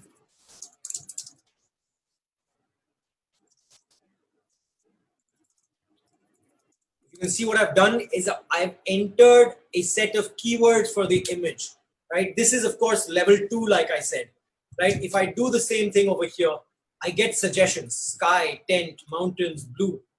Automatically, I can click them and put them in. So it also simplifies them for you. You can also do keyword sets, right? So for example, you know that I'm going to tag Ladakh, comma, mountain, comma, blue, etc. to all my images, right? I will just make a keyword set and drop that keyword set onto this and then add the specific keywords. So my specific keyword might be road, highway, craggy. So I've added some specific keywords here that lets you do this. Now the use for this is if you want to get into the stock photography business, this is the way to do it. You need to spend the time to keyword your images in order to be able to catalog them and make them useful for anyone else, right? This is very handy because some of you might be, documentary or journalist photographers or travel photographers, and you might know that, magazines often send out calls saying we are looking for pictures from X destination or of temples like this. Having these keywords tagged is awesome, right? As you can see, I haven't really tagged to that level on a lot of my catalogs. I tend to do it on smaller catalog sets that I'm delivering, and then I do the tagging of keywords. Now with that, I am going to leave the library module to jump a little bit into, onto the develop module and then outputs, because we only have another 10-15 minutes for the official program. So let me just talk to you a little bit about one thing, which is metadata sync before I leave, right? Now, what does sync mean? Now, if you see there's an icon called sync here, right? Synchronizing metadata allows you to, first of all, you can put your metadata information. So if, for example, you wanted to put your copyright information, your creator information, this is very useful while doing journalist related deliveries to newspapers, magazines, because often editors look into the IPTC on the metadata to find all of this information. So I know, Bharat, you mentioned you use Media Pro. Media Pro is great at doing this kind of photo mechanic, is great at doing this. Lightroom allows it as a functionality, but it's not the best, right? So it's a bit clunky, but you can do it. So for example, if you have typed it in the first time, it'll be permanently there, and next time you won't have to do it. But what I was talking about is syncing settings, right? What it lets you do is also synchronize settings between pictures, right? So for example, you have made certain changes, etc., to a certain group of pictures. You can synchronize the settings across pictures for yourself, right? So if I do synchronizing, whatever changes I've made to the one picture will happen on the other photographs as well, right? This is really handy. And you can also turn on auto sync for yourself. So one thing that I would say is that even if you don't do all of this information, synchronizing metadata, what it does is it publishes this star rating, the color rating, the flagging, it publishes it back onto the file, right? So if you shoot a raw file, it will generate a XMP, a sidecar file with the raw file that has this data in it. The handy thing is you can take it to a bridge, you can take that to any other tool, import the files, and all of this cataloging and sorting is done. All right. So I prefer to keep auto sync on when I'm working on a catalog, so that even at the end of the day, it just auto syncs everything into my metadata. God forbid my Lightroom catalog crashes, I have it somewhere else. I can re-import everything else and it'll come back. my file structure is organized, my file name is organized, and my metadata is published, so I'm not losing anything, right? Another thing to, another piece of advice is don't let your Lightroom catalogs become too large. So for example, if you have more than, like I made the mistake of doing 100,000 pictures inside one Lightroom catalog. Eventually that catalog crashed and I lost all of my sort of storage. This was in the earlier generations of Lightroom. Maybe that's not the case anymore, but I prefer to restrict my catalogs to not more than 40,000 pictures, or ideally maximum 50K. So right now this catalog is only 10,651 pictures. That's okay. My Ladakh catalog is about 45,000 pictures by itself. I'm okay with that. I'm not going to let it expand beyond that. So I have now a second Ladakh catalog. Any further trips will go into that, right? Also, what you see over here, what I've done is I've made catalogs. I've separated by alphabets. So this was A through M, and N through Z was another catalog. This was because I was having this issue of too many images in a catalog, and I wanted to make sure I don't have that problem going forward. So now quickly into the develop module. Like I said earlier, I won't be spending too much time in this module because that requires a much more dedicated workshop. We are intending to launch a one-day, almost a 5 to 6 hour Zoom conference workshop, which will detail more specifically into each of these modules, and I'll go deeper into library and also look at your own individual catalogs and give you feedback on how to arrange them. But for the purpose of this workshop, Lightroom is capable enough to do a lot of simple tasks that you would need to do to make your pictures look good, right? And I say look good because often when you shoot raw files on your computer, you don't really have pictures that look great. So even what you're seeing on screen is looking very flat, right? This is coming out of a raw camera, and you need to add contrast. You need to add some saturation. So those are the basics that you need to do, right? Also, it lets you do, for example, removing of objects. So I'm going to quickly touch on removing because many of you take photographs of your friends and you say, oh, I want to remove that blemish, or that pimple is looking really ugly, right? So if you see where my mouse is, you have this cleaning adjustment tool, spot removal tool. You touch it, the tool, it lets you adjust the size of the brush, so how big it's going to be. The feather tells you how soft it is. So is it going to be like a hard line around it, or is it going to be a soft line? Right? And so I'm going to remove this plastic bottle that you can see on the picture. I'm hitting Apple and plus, Control and plus to zoom in. Those of you want to know. And I'm hitting greater than, bigger bracket and smaller bracket to make this brush size bigger and smaller. So how this works is I'm just going to quickly select this. And what it did is automatically remove that plastic brush from me. But it tells me where it's taken and replaced in text pixels from. So you can also move this around. So say I want to replace that not with a chunk of dirt. I want to put a weed on it. I can replace that with a weed. Just to show you that again, so it's not too quick. Apologies. I'm just going to show you that adjustment that I did again. I'm going to select that adjustment, delete it one time. I select the spot removal tool. I pick it up.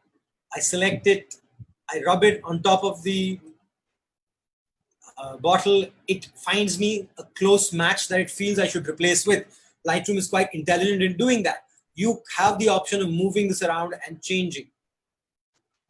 I'm not going to go into much more detail because there are time. That is spot removal in a nutshell. So I just removed a plastic that was mucking the scene up. Then I say, okay, I'm going to quickly edit the color temperature, which is white balance. Basically, this is, this is how the basic tonal range of your image is set there. Here you can choose between what is already on your camera. So I typically like to shoot in open shade. So I'll select open shade there. You can see the images automatically become much warmer by setting that. You can also move this left and right. The higher the number goes, the warmer the image will become. The lower the number goes, the cooler it becomes. I'm simplifying this to a great degree. I apologize, but this is level 01. You'll have to come in to attend the deeper one to jump into why and what we're doing this for. You also have the ability to change the tint. Right now, this makes for great fun effects. Also, sometimes it's a really overcast day and you've got this horrible magenta light or something you want to get rid of. You can counteract that by moving the tint around. For my purpose, I'm going to remove the tint back to 0. You have the exposure, which is basically effectively brightness of an image.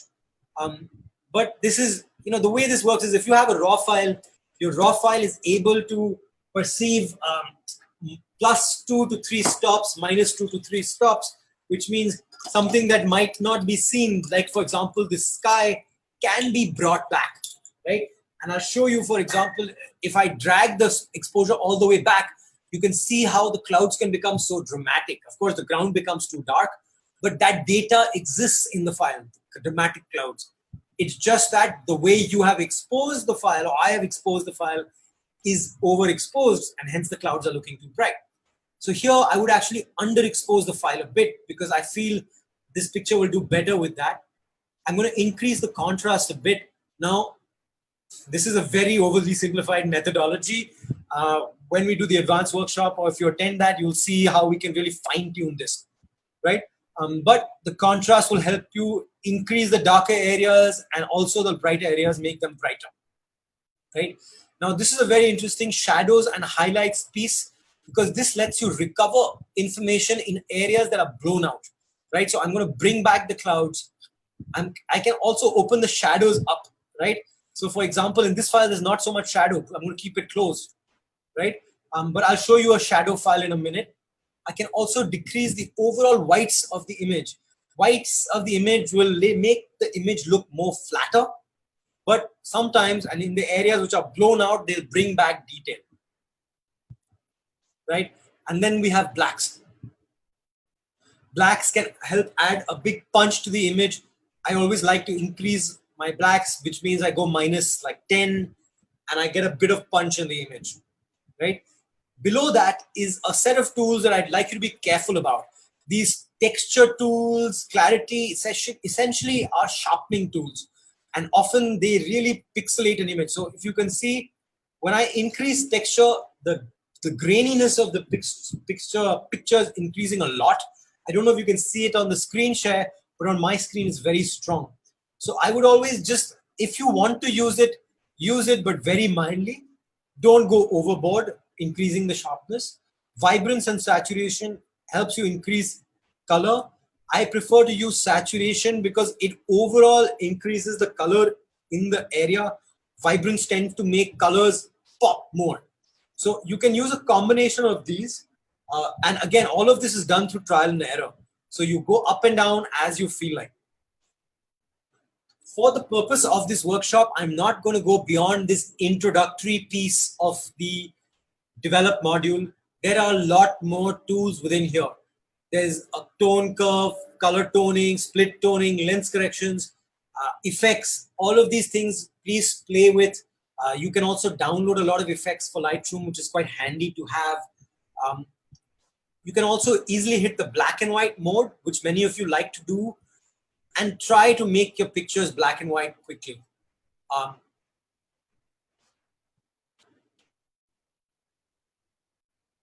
I'll come back to questions at the end. I see lots of questions in the chat popping up in the Q&A box. I just request you to hold on for a little bit more. So when you want to do black and white, once you change it to black and white, you can go through another set of adjusting. And here then you can really change how you like your picture to look in black and white, make it more punchy, contrasty, drive the exposure down some more.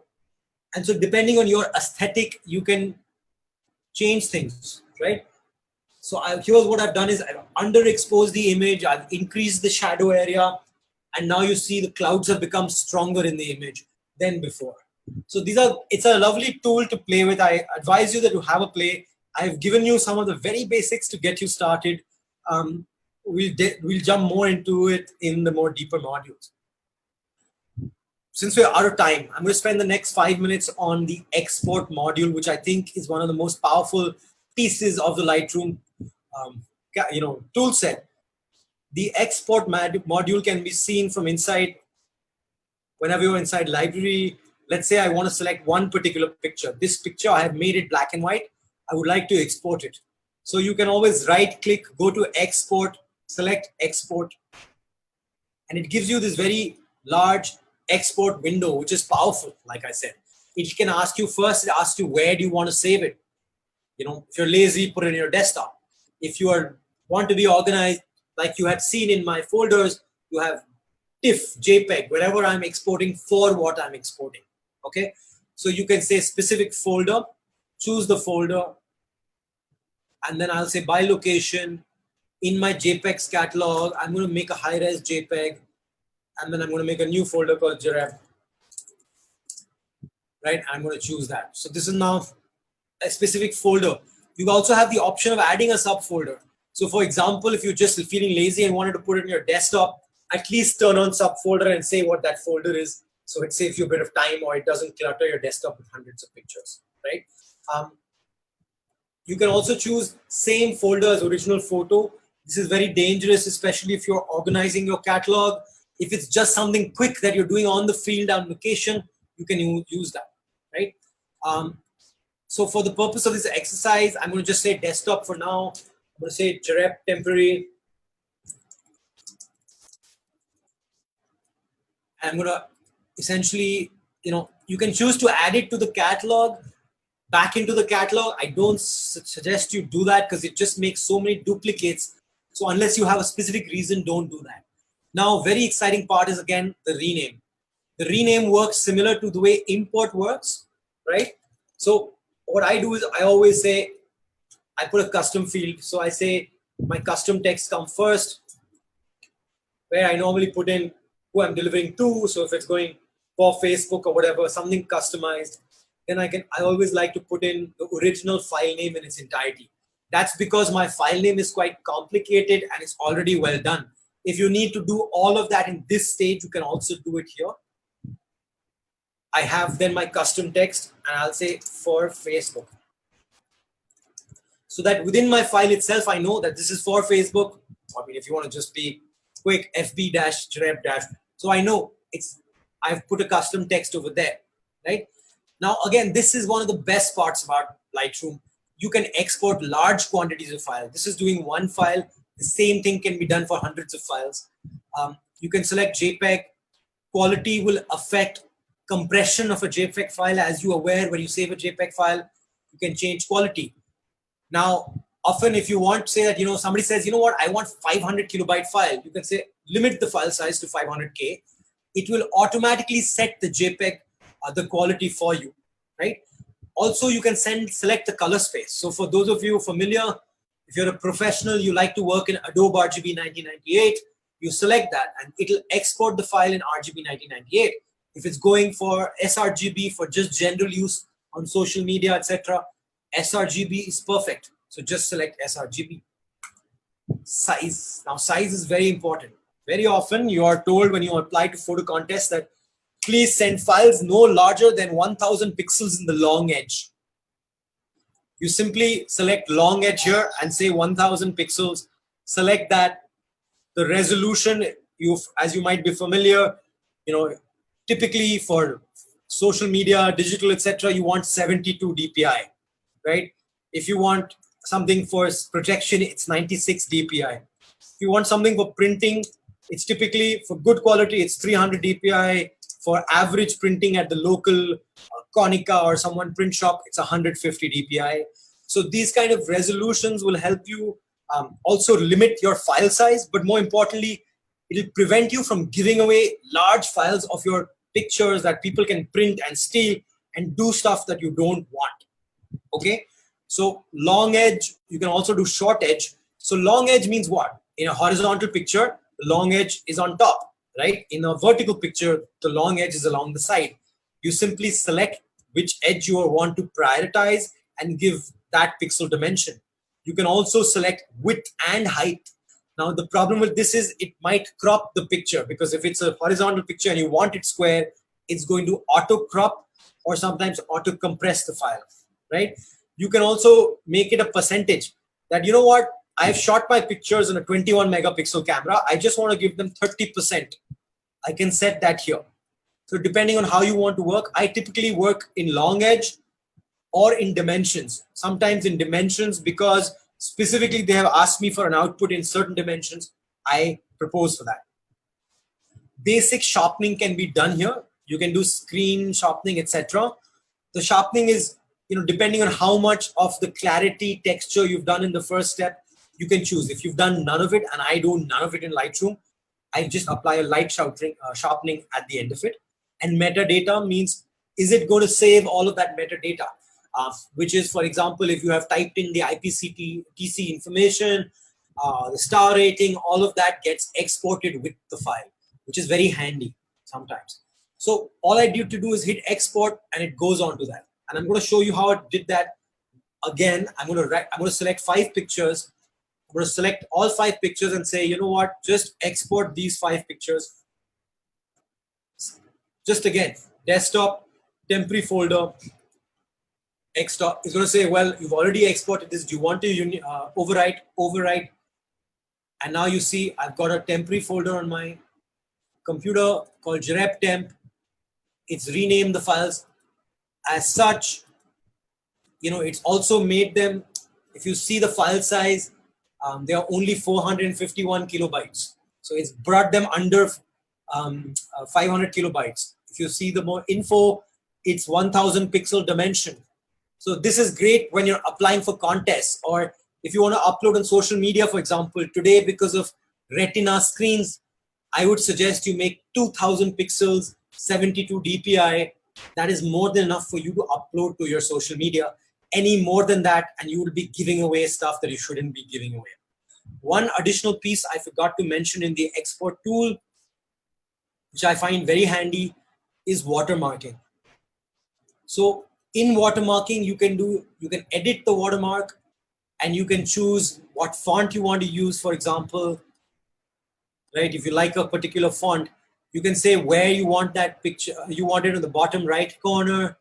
Do you want it a little bit more inside vertically? Do you want it larger? Do you want it smaller? You can control how big it's going to be. Is it going to be 100% or is it going to be opaque? I like to keep things at 50%. I like to make it slightly larger. And I like to be of a certain nuisance value, bringing it to a place that comes in the middle of the picture, so that when someone steals it, they can't simply Photoshop my picture away with the remove dust tool or whatever it might be, right? Very, very handy to have. You can also load in your graphic with a PNG. So your company logo or whatever, or your signature, you can load in anything you like in there. So I'm just going to save that and export these all over again. And I'm going to overwrite these just so that you can see what happens when I export the files one more time. You can see that now they are exporting with my name on it, right? Very handy, even for social media, because often people will download your pictures and use it. You want to watermark your pictures. So please do that. So with that, I'm going to end the export tool. I'm quickly just going to show you a few things up here. You're going to have to play with it. Lightroom has this beautiful ability to do little books, okay? They are very simple. You simply pick up a picture, drag and drop a picture. You select how you want the page to look, with text, without text. You can type inside that. So this is great for if you want to make like a photo album from your last holiday. It's perfect to just play around. If you're a professional photographer and you want to envision what a book might look like, and you just want to see what are the top pictures that you would put into a book, that's the moment to sort of organize your flow, and then of course you go into a proper software like an InDesign or Illustrator later, right? You also have the slideshow tool, right? The way the slideshow tool works is it allows you to have an intro screen, for example.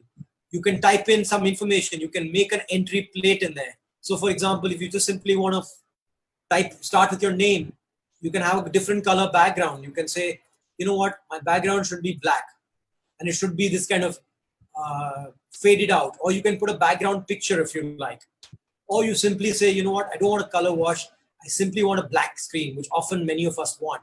You can put that, right?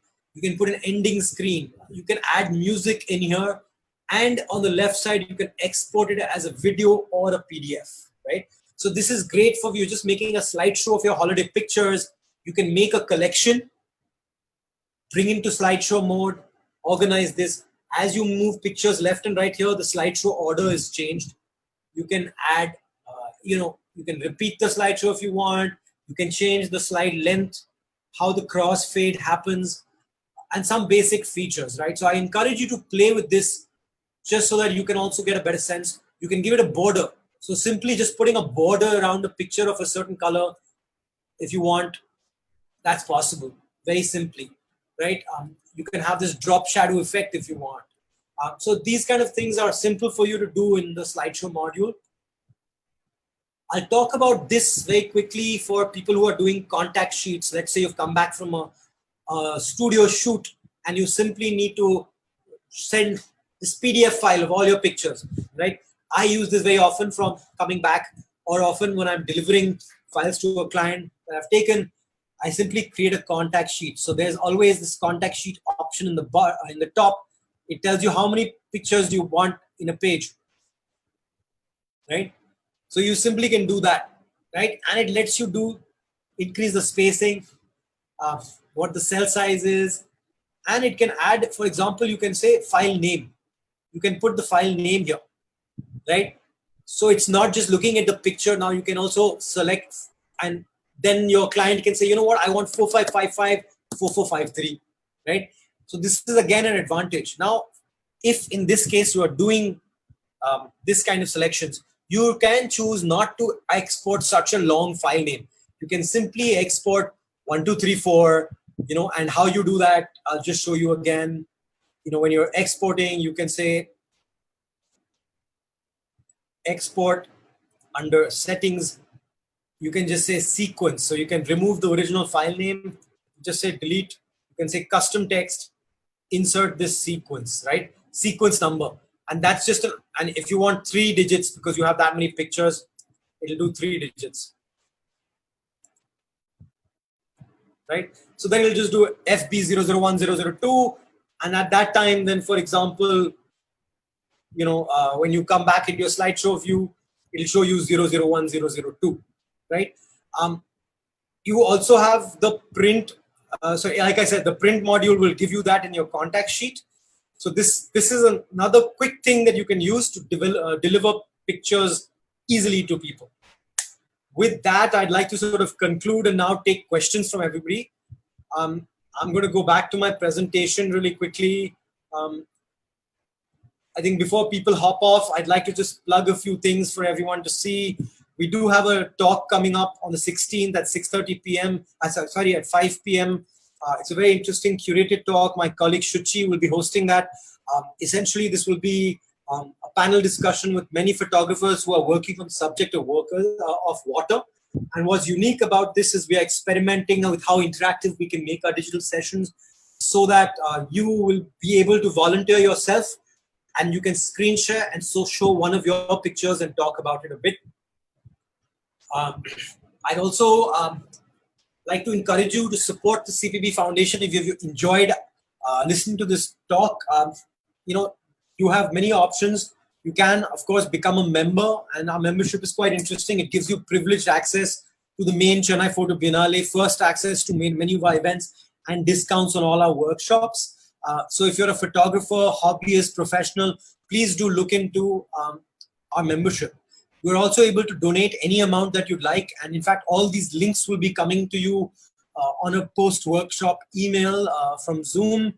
Please do donate whatever you can, whether it's 100 rupees or 5,000, whatever you're able to donate will help us a lot. We're a non-profit that works towards educating kids of all ages from the government school system, also government college system. And we are a non-profit and we need to stay up and lights on. So any support is welcome. And we have a very exciting merchandise store where we've created a lot of collectibles such as postcards and as well as an exclusive artist folio. So do have a look at that. I'd like to now look at the questions. So Nisha, maybe you can moderate the questions and feed them to me. Yeah, there's a question from Humayun Maiman. He says, how many backups do you usually have for your work? How do you decide whether to have 2 or 3 or then more separate backups on hard drives? Perfect. Thanks, Wai, for asking that question. So I think, what I do is when I'm on location, I make sure I always have 2 backups. One on my computer my laptop and one on an external drive. I have a Lightroom catalog that looks at this, and on the go, I just make changes, I fool around. When I come back home, I have one primary Drobo. My Drobo is a direct storage, so it's a 5D. It connects to my computer, and I have that as my primary backup. Any crash within that is protected automatically. I have my Drobo mapped to a network drive that everything on my Drobo is automatically backed up on a network drive. So I have two levels of physical storage. The level that I'm now trying to reach is my network storage should be off my personal network, possibly in my office or in my parents' home, where I have an offsite backup. The reason for that is, God forbid, there's a fire or flood.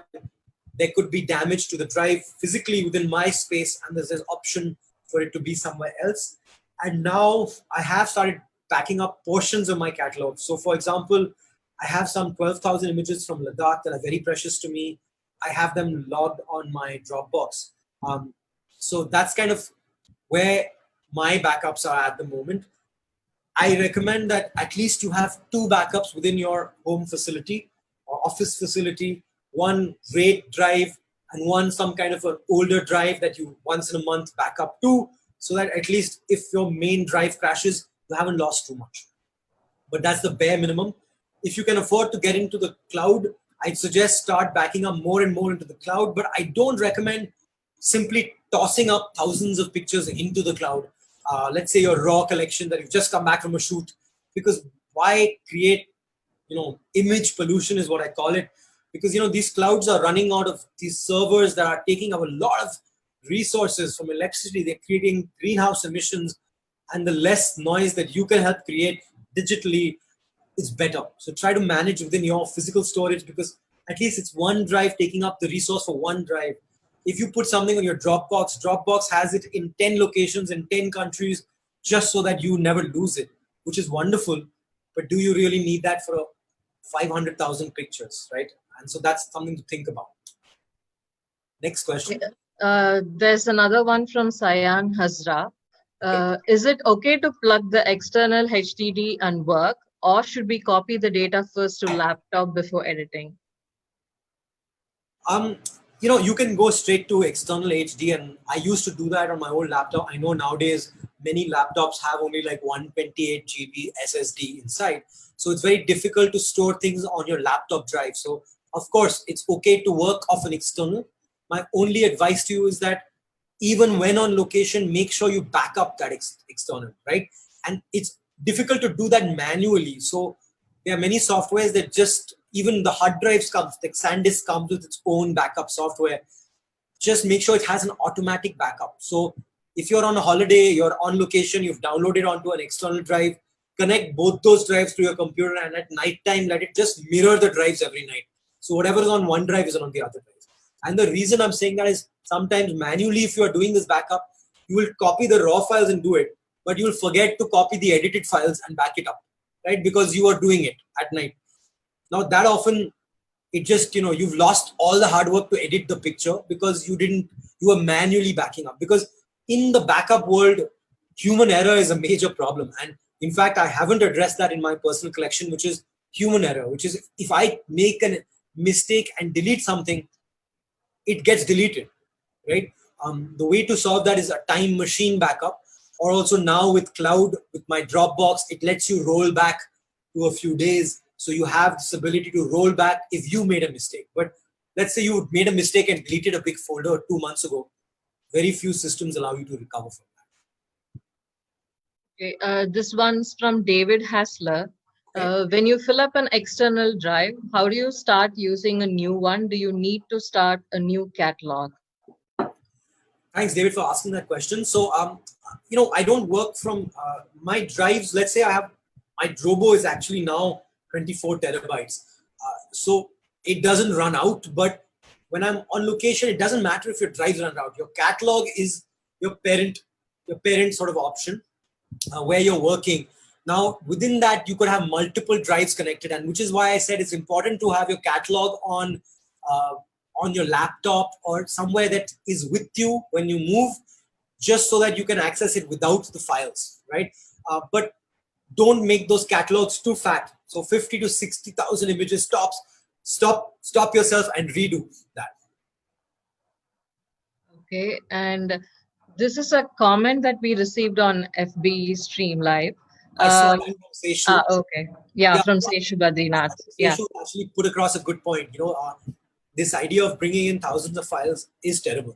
Whatever you can do to negate that at an early stage, the better. Photo mechanic, what he's referencing to is it's more like a fast workflow where you can just quickly go through files, delete them, eliminate them. Bridge works the same way. Bridge can just let you look at that folder and delete the folders.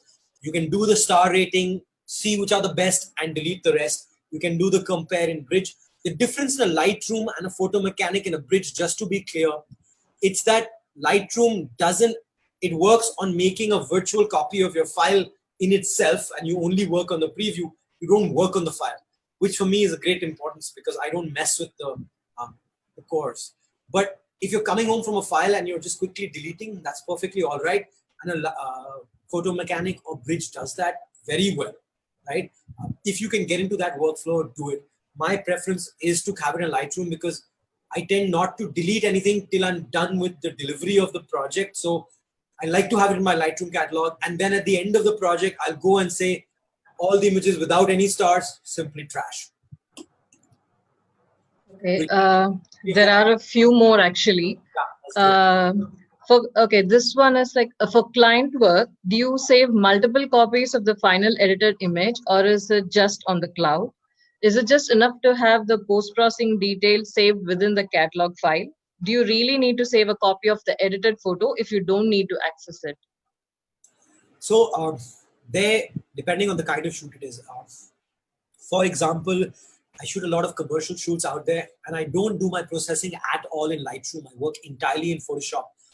There I save a Photoshop file while I'm editing so that if the client says, you know what, you removed this tree in the window, put it back, I can go back and do it because that's the kind of work it is. I save also a TIFF file, a high-res TIFF file for delivery. That's when the client needs to make it into a printed catalog. They are publishing physical materials. They're making a hoarding. They have a high-res file. And then I have the lower resolution files. Lightroom, if you're working in that workflow, often the metadata is sufficient, right? But I prefer to have one exported copy of my file, whether it's a high-res, full-res JPEG or a full-res TIFF. I keep a full-res file on backup because what if this Lightroom catalog crashes and the metadata isn't saved right? And I should have a file that's ready to deliver. And it's not that much data to save those. Put it on the cloud. Anytime you need to deliver it, it's accessible for you. Okay. The next question is, what's the best software you use to automate backups? Is Carbon Copy Cloner the best? I've successfully used Carbon Copy Cloner. I don't necessarily recommend any one particular software. I know SanDisk has its own. Western Digital has its own. Any one of these will do the job. My backup is done through the Drobo mapping to another Drobo. So it's a bit more complicated than the simple carbon copy. But when I'm on location and doing multiple backups on location, I use CC, Carbon Copy Cloner, CCC. Okay. What is the difference between LR and Bridge? Why we use LR instead? I just talked about that in the photo mechanic. Yeah. I think Lightroom looks at a virtualized copy of your photographs. Bridge looks at your files. That's the primary difference. Okay. This one is from Sam Michael. He says, on working with basic features of edit, would it affect the photojournalistic values with regard to image manipulation? Sam, I think great question. I think you can do too much in a Lightroom, same as Photoshop. You have to restrict yourself as a photojournalist to be as ethical. So they are, for example, removing anything in Lightroom is wrong for a photojournalism, whether it's a bird, a piece of garbage, or whatever it might be, that is non-ethical. So you can't do that. But for example, color correction, sharpening, basics, contrast, those things are perfectly valid within Lightroom that are valid for photojournalism. And especially in a quick setting, when you're churning out hundreds of files after a shoot, the great thing to do is to do 1 or 2 files, and like I showed everybody, synchronize the metadata so all the files look the same, and you also have that sense of consistency of image. This one is from Karthik. He asks, is there a drawback to format your hard disk for Mac and Windows for flexibility? Thanks, Karthik. I think this is a major problem we live with. I mean, there's a tool called Tuxera. There are a few tools that let you access files from each other on platforms. I work on a Mac and my system works on a Mac, so everything is Mac formatted. But I do have this constant problem when I want to share files to someone, they can't read it. They're sharing files, they can't read it. Today, with cloud storage coming in deeper and deeper, that problem is being eliminated.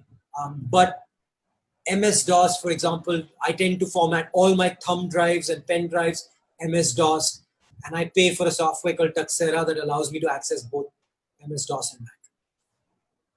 Okay, this one is from Ragini. She asks, I currently have folders of all my photos on my internal hard disk. If I begin to use Lightroom now and create a backup through Lightroom, should I then delete these folders? Yeah, I think, okay, so you can delete folders as long as you are clear that you have managed to make your first backup, right? So how I work, and I let's say I come back from a holiday with my files on my laptop and my external hard drive. I take that external hard drive, I connect it to my main computer, main hard drive. I copy everything over. Once I've done that, I delete it from my laptop because my laptop is always running out of space. Then after my cataloging, processing, selecting is over, I delete it from my temporary hard drive, right? Then I back it up from my main hard drive to my main backup drive. It's a complicated process, but what that allows it to do is at any point I have an extra backup, right? And I'll give you an example. I had this beautiful shoot in Ranthambore where I photographed a tiger killing a sambar deer. To this date, I preserve that memory card inside a safe of mine because even if I lose all my backups, I have that memory card. So it depends on how important those images are for you. You will do that. But yes, to answer your question, once you made a proper backup, you can delete it. Okay, we have the last question here. Should we purchase NAS drive or should rely on regular storage HDD? What kind of NAS drives are good? Could you please share some inputs? So NAS drives are amazing when you are more for long-term storage with less regular access. So I'll give you an example. In the Chennai Photo Biennale office, we have NAS drive and we have a direct access drive. All our video editing and our constant photo selection happens from our direct access drive. So which is, the direct access drive is nothing but a RAID array with many physical desktop drives inside. The NAS array is the same thing, many drives, but it connects to the network, right? The problem is when you have a network drive, let's say you've just put 1,000 pictures from your holiday onto the network drive. You want to edit a picture, you have to wait for you over the Wi-Fi to pull that picture down, to edit it, and then to save it back there, right? So it's slow, right? But it's awesome when it comes to accessing files remotely. So I'll give you an example. I manage the catalogs for a client who lives in Singapore, right? His files come to me by Dropbox. I download them and I put them onto an NAS drive for him. That NAS drive is now, it's cataloged, it's organized, it's synchronized with his NAS drive. It's great because anytime I want to access this from anywhere in the world, I simply just dial into it and I look it up. And that's the same case for my personal archive. I have it on an NAS drive. Anywhere in the world, I can access it. Now, at that moment, I'm willing to wait the extra few hours to download it. But when I'm working in my system, I want it fast and I want hundreds of pictures to see them fast. I'm just scanning through pictures or I'm editing the video. You can't do that on an NAS drive unless it's a very high-end server.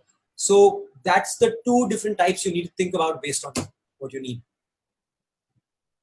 Yeah, Varun. So, questions. Okay, so thank you so much, everyone, for being here. I know many of you have dropped off. I appreciate you coming on to listen to most of this talk. If you have any further questions, I just request you to please pop an email, and we are going to send out a feedback form to you. Please do tell us about that. In the feedback form is a question asking if you'd like to be part of the more detailed sections. The more detailed sessions are going to be paid at more nominal cost because we're doing them digitally. Please do sign up. Any sign up that you do helps us support the foundation and more such talks. And do catch our next talk on the 16th at 5 p.m. Thanks so much for being here.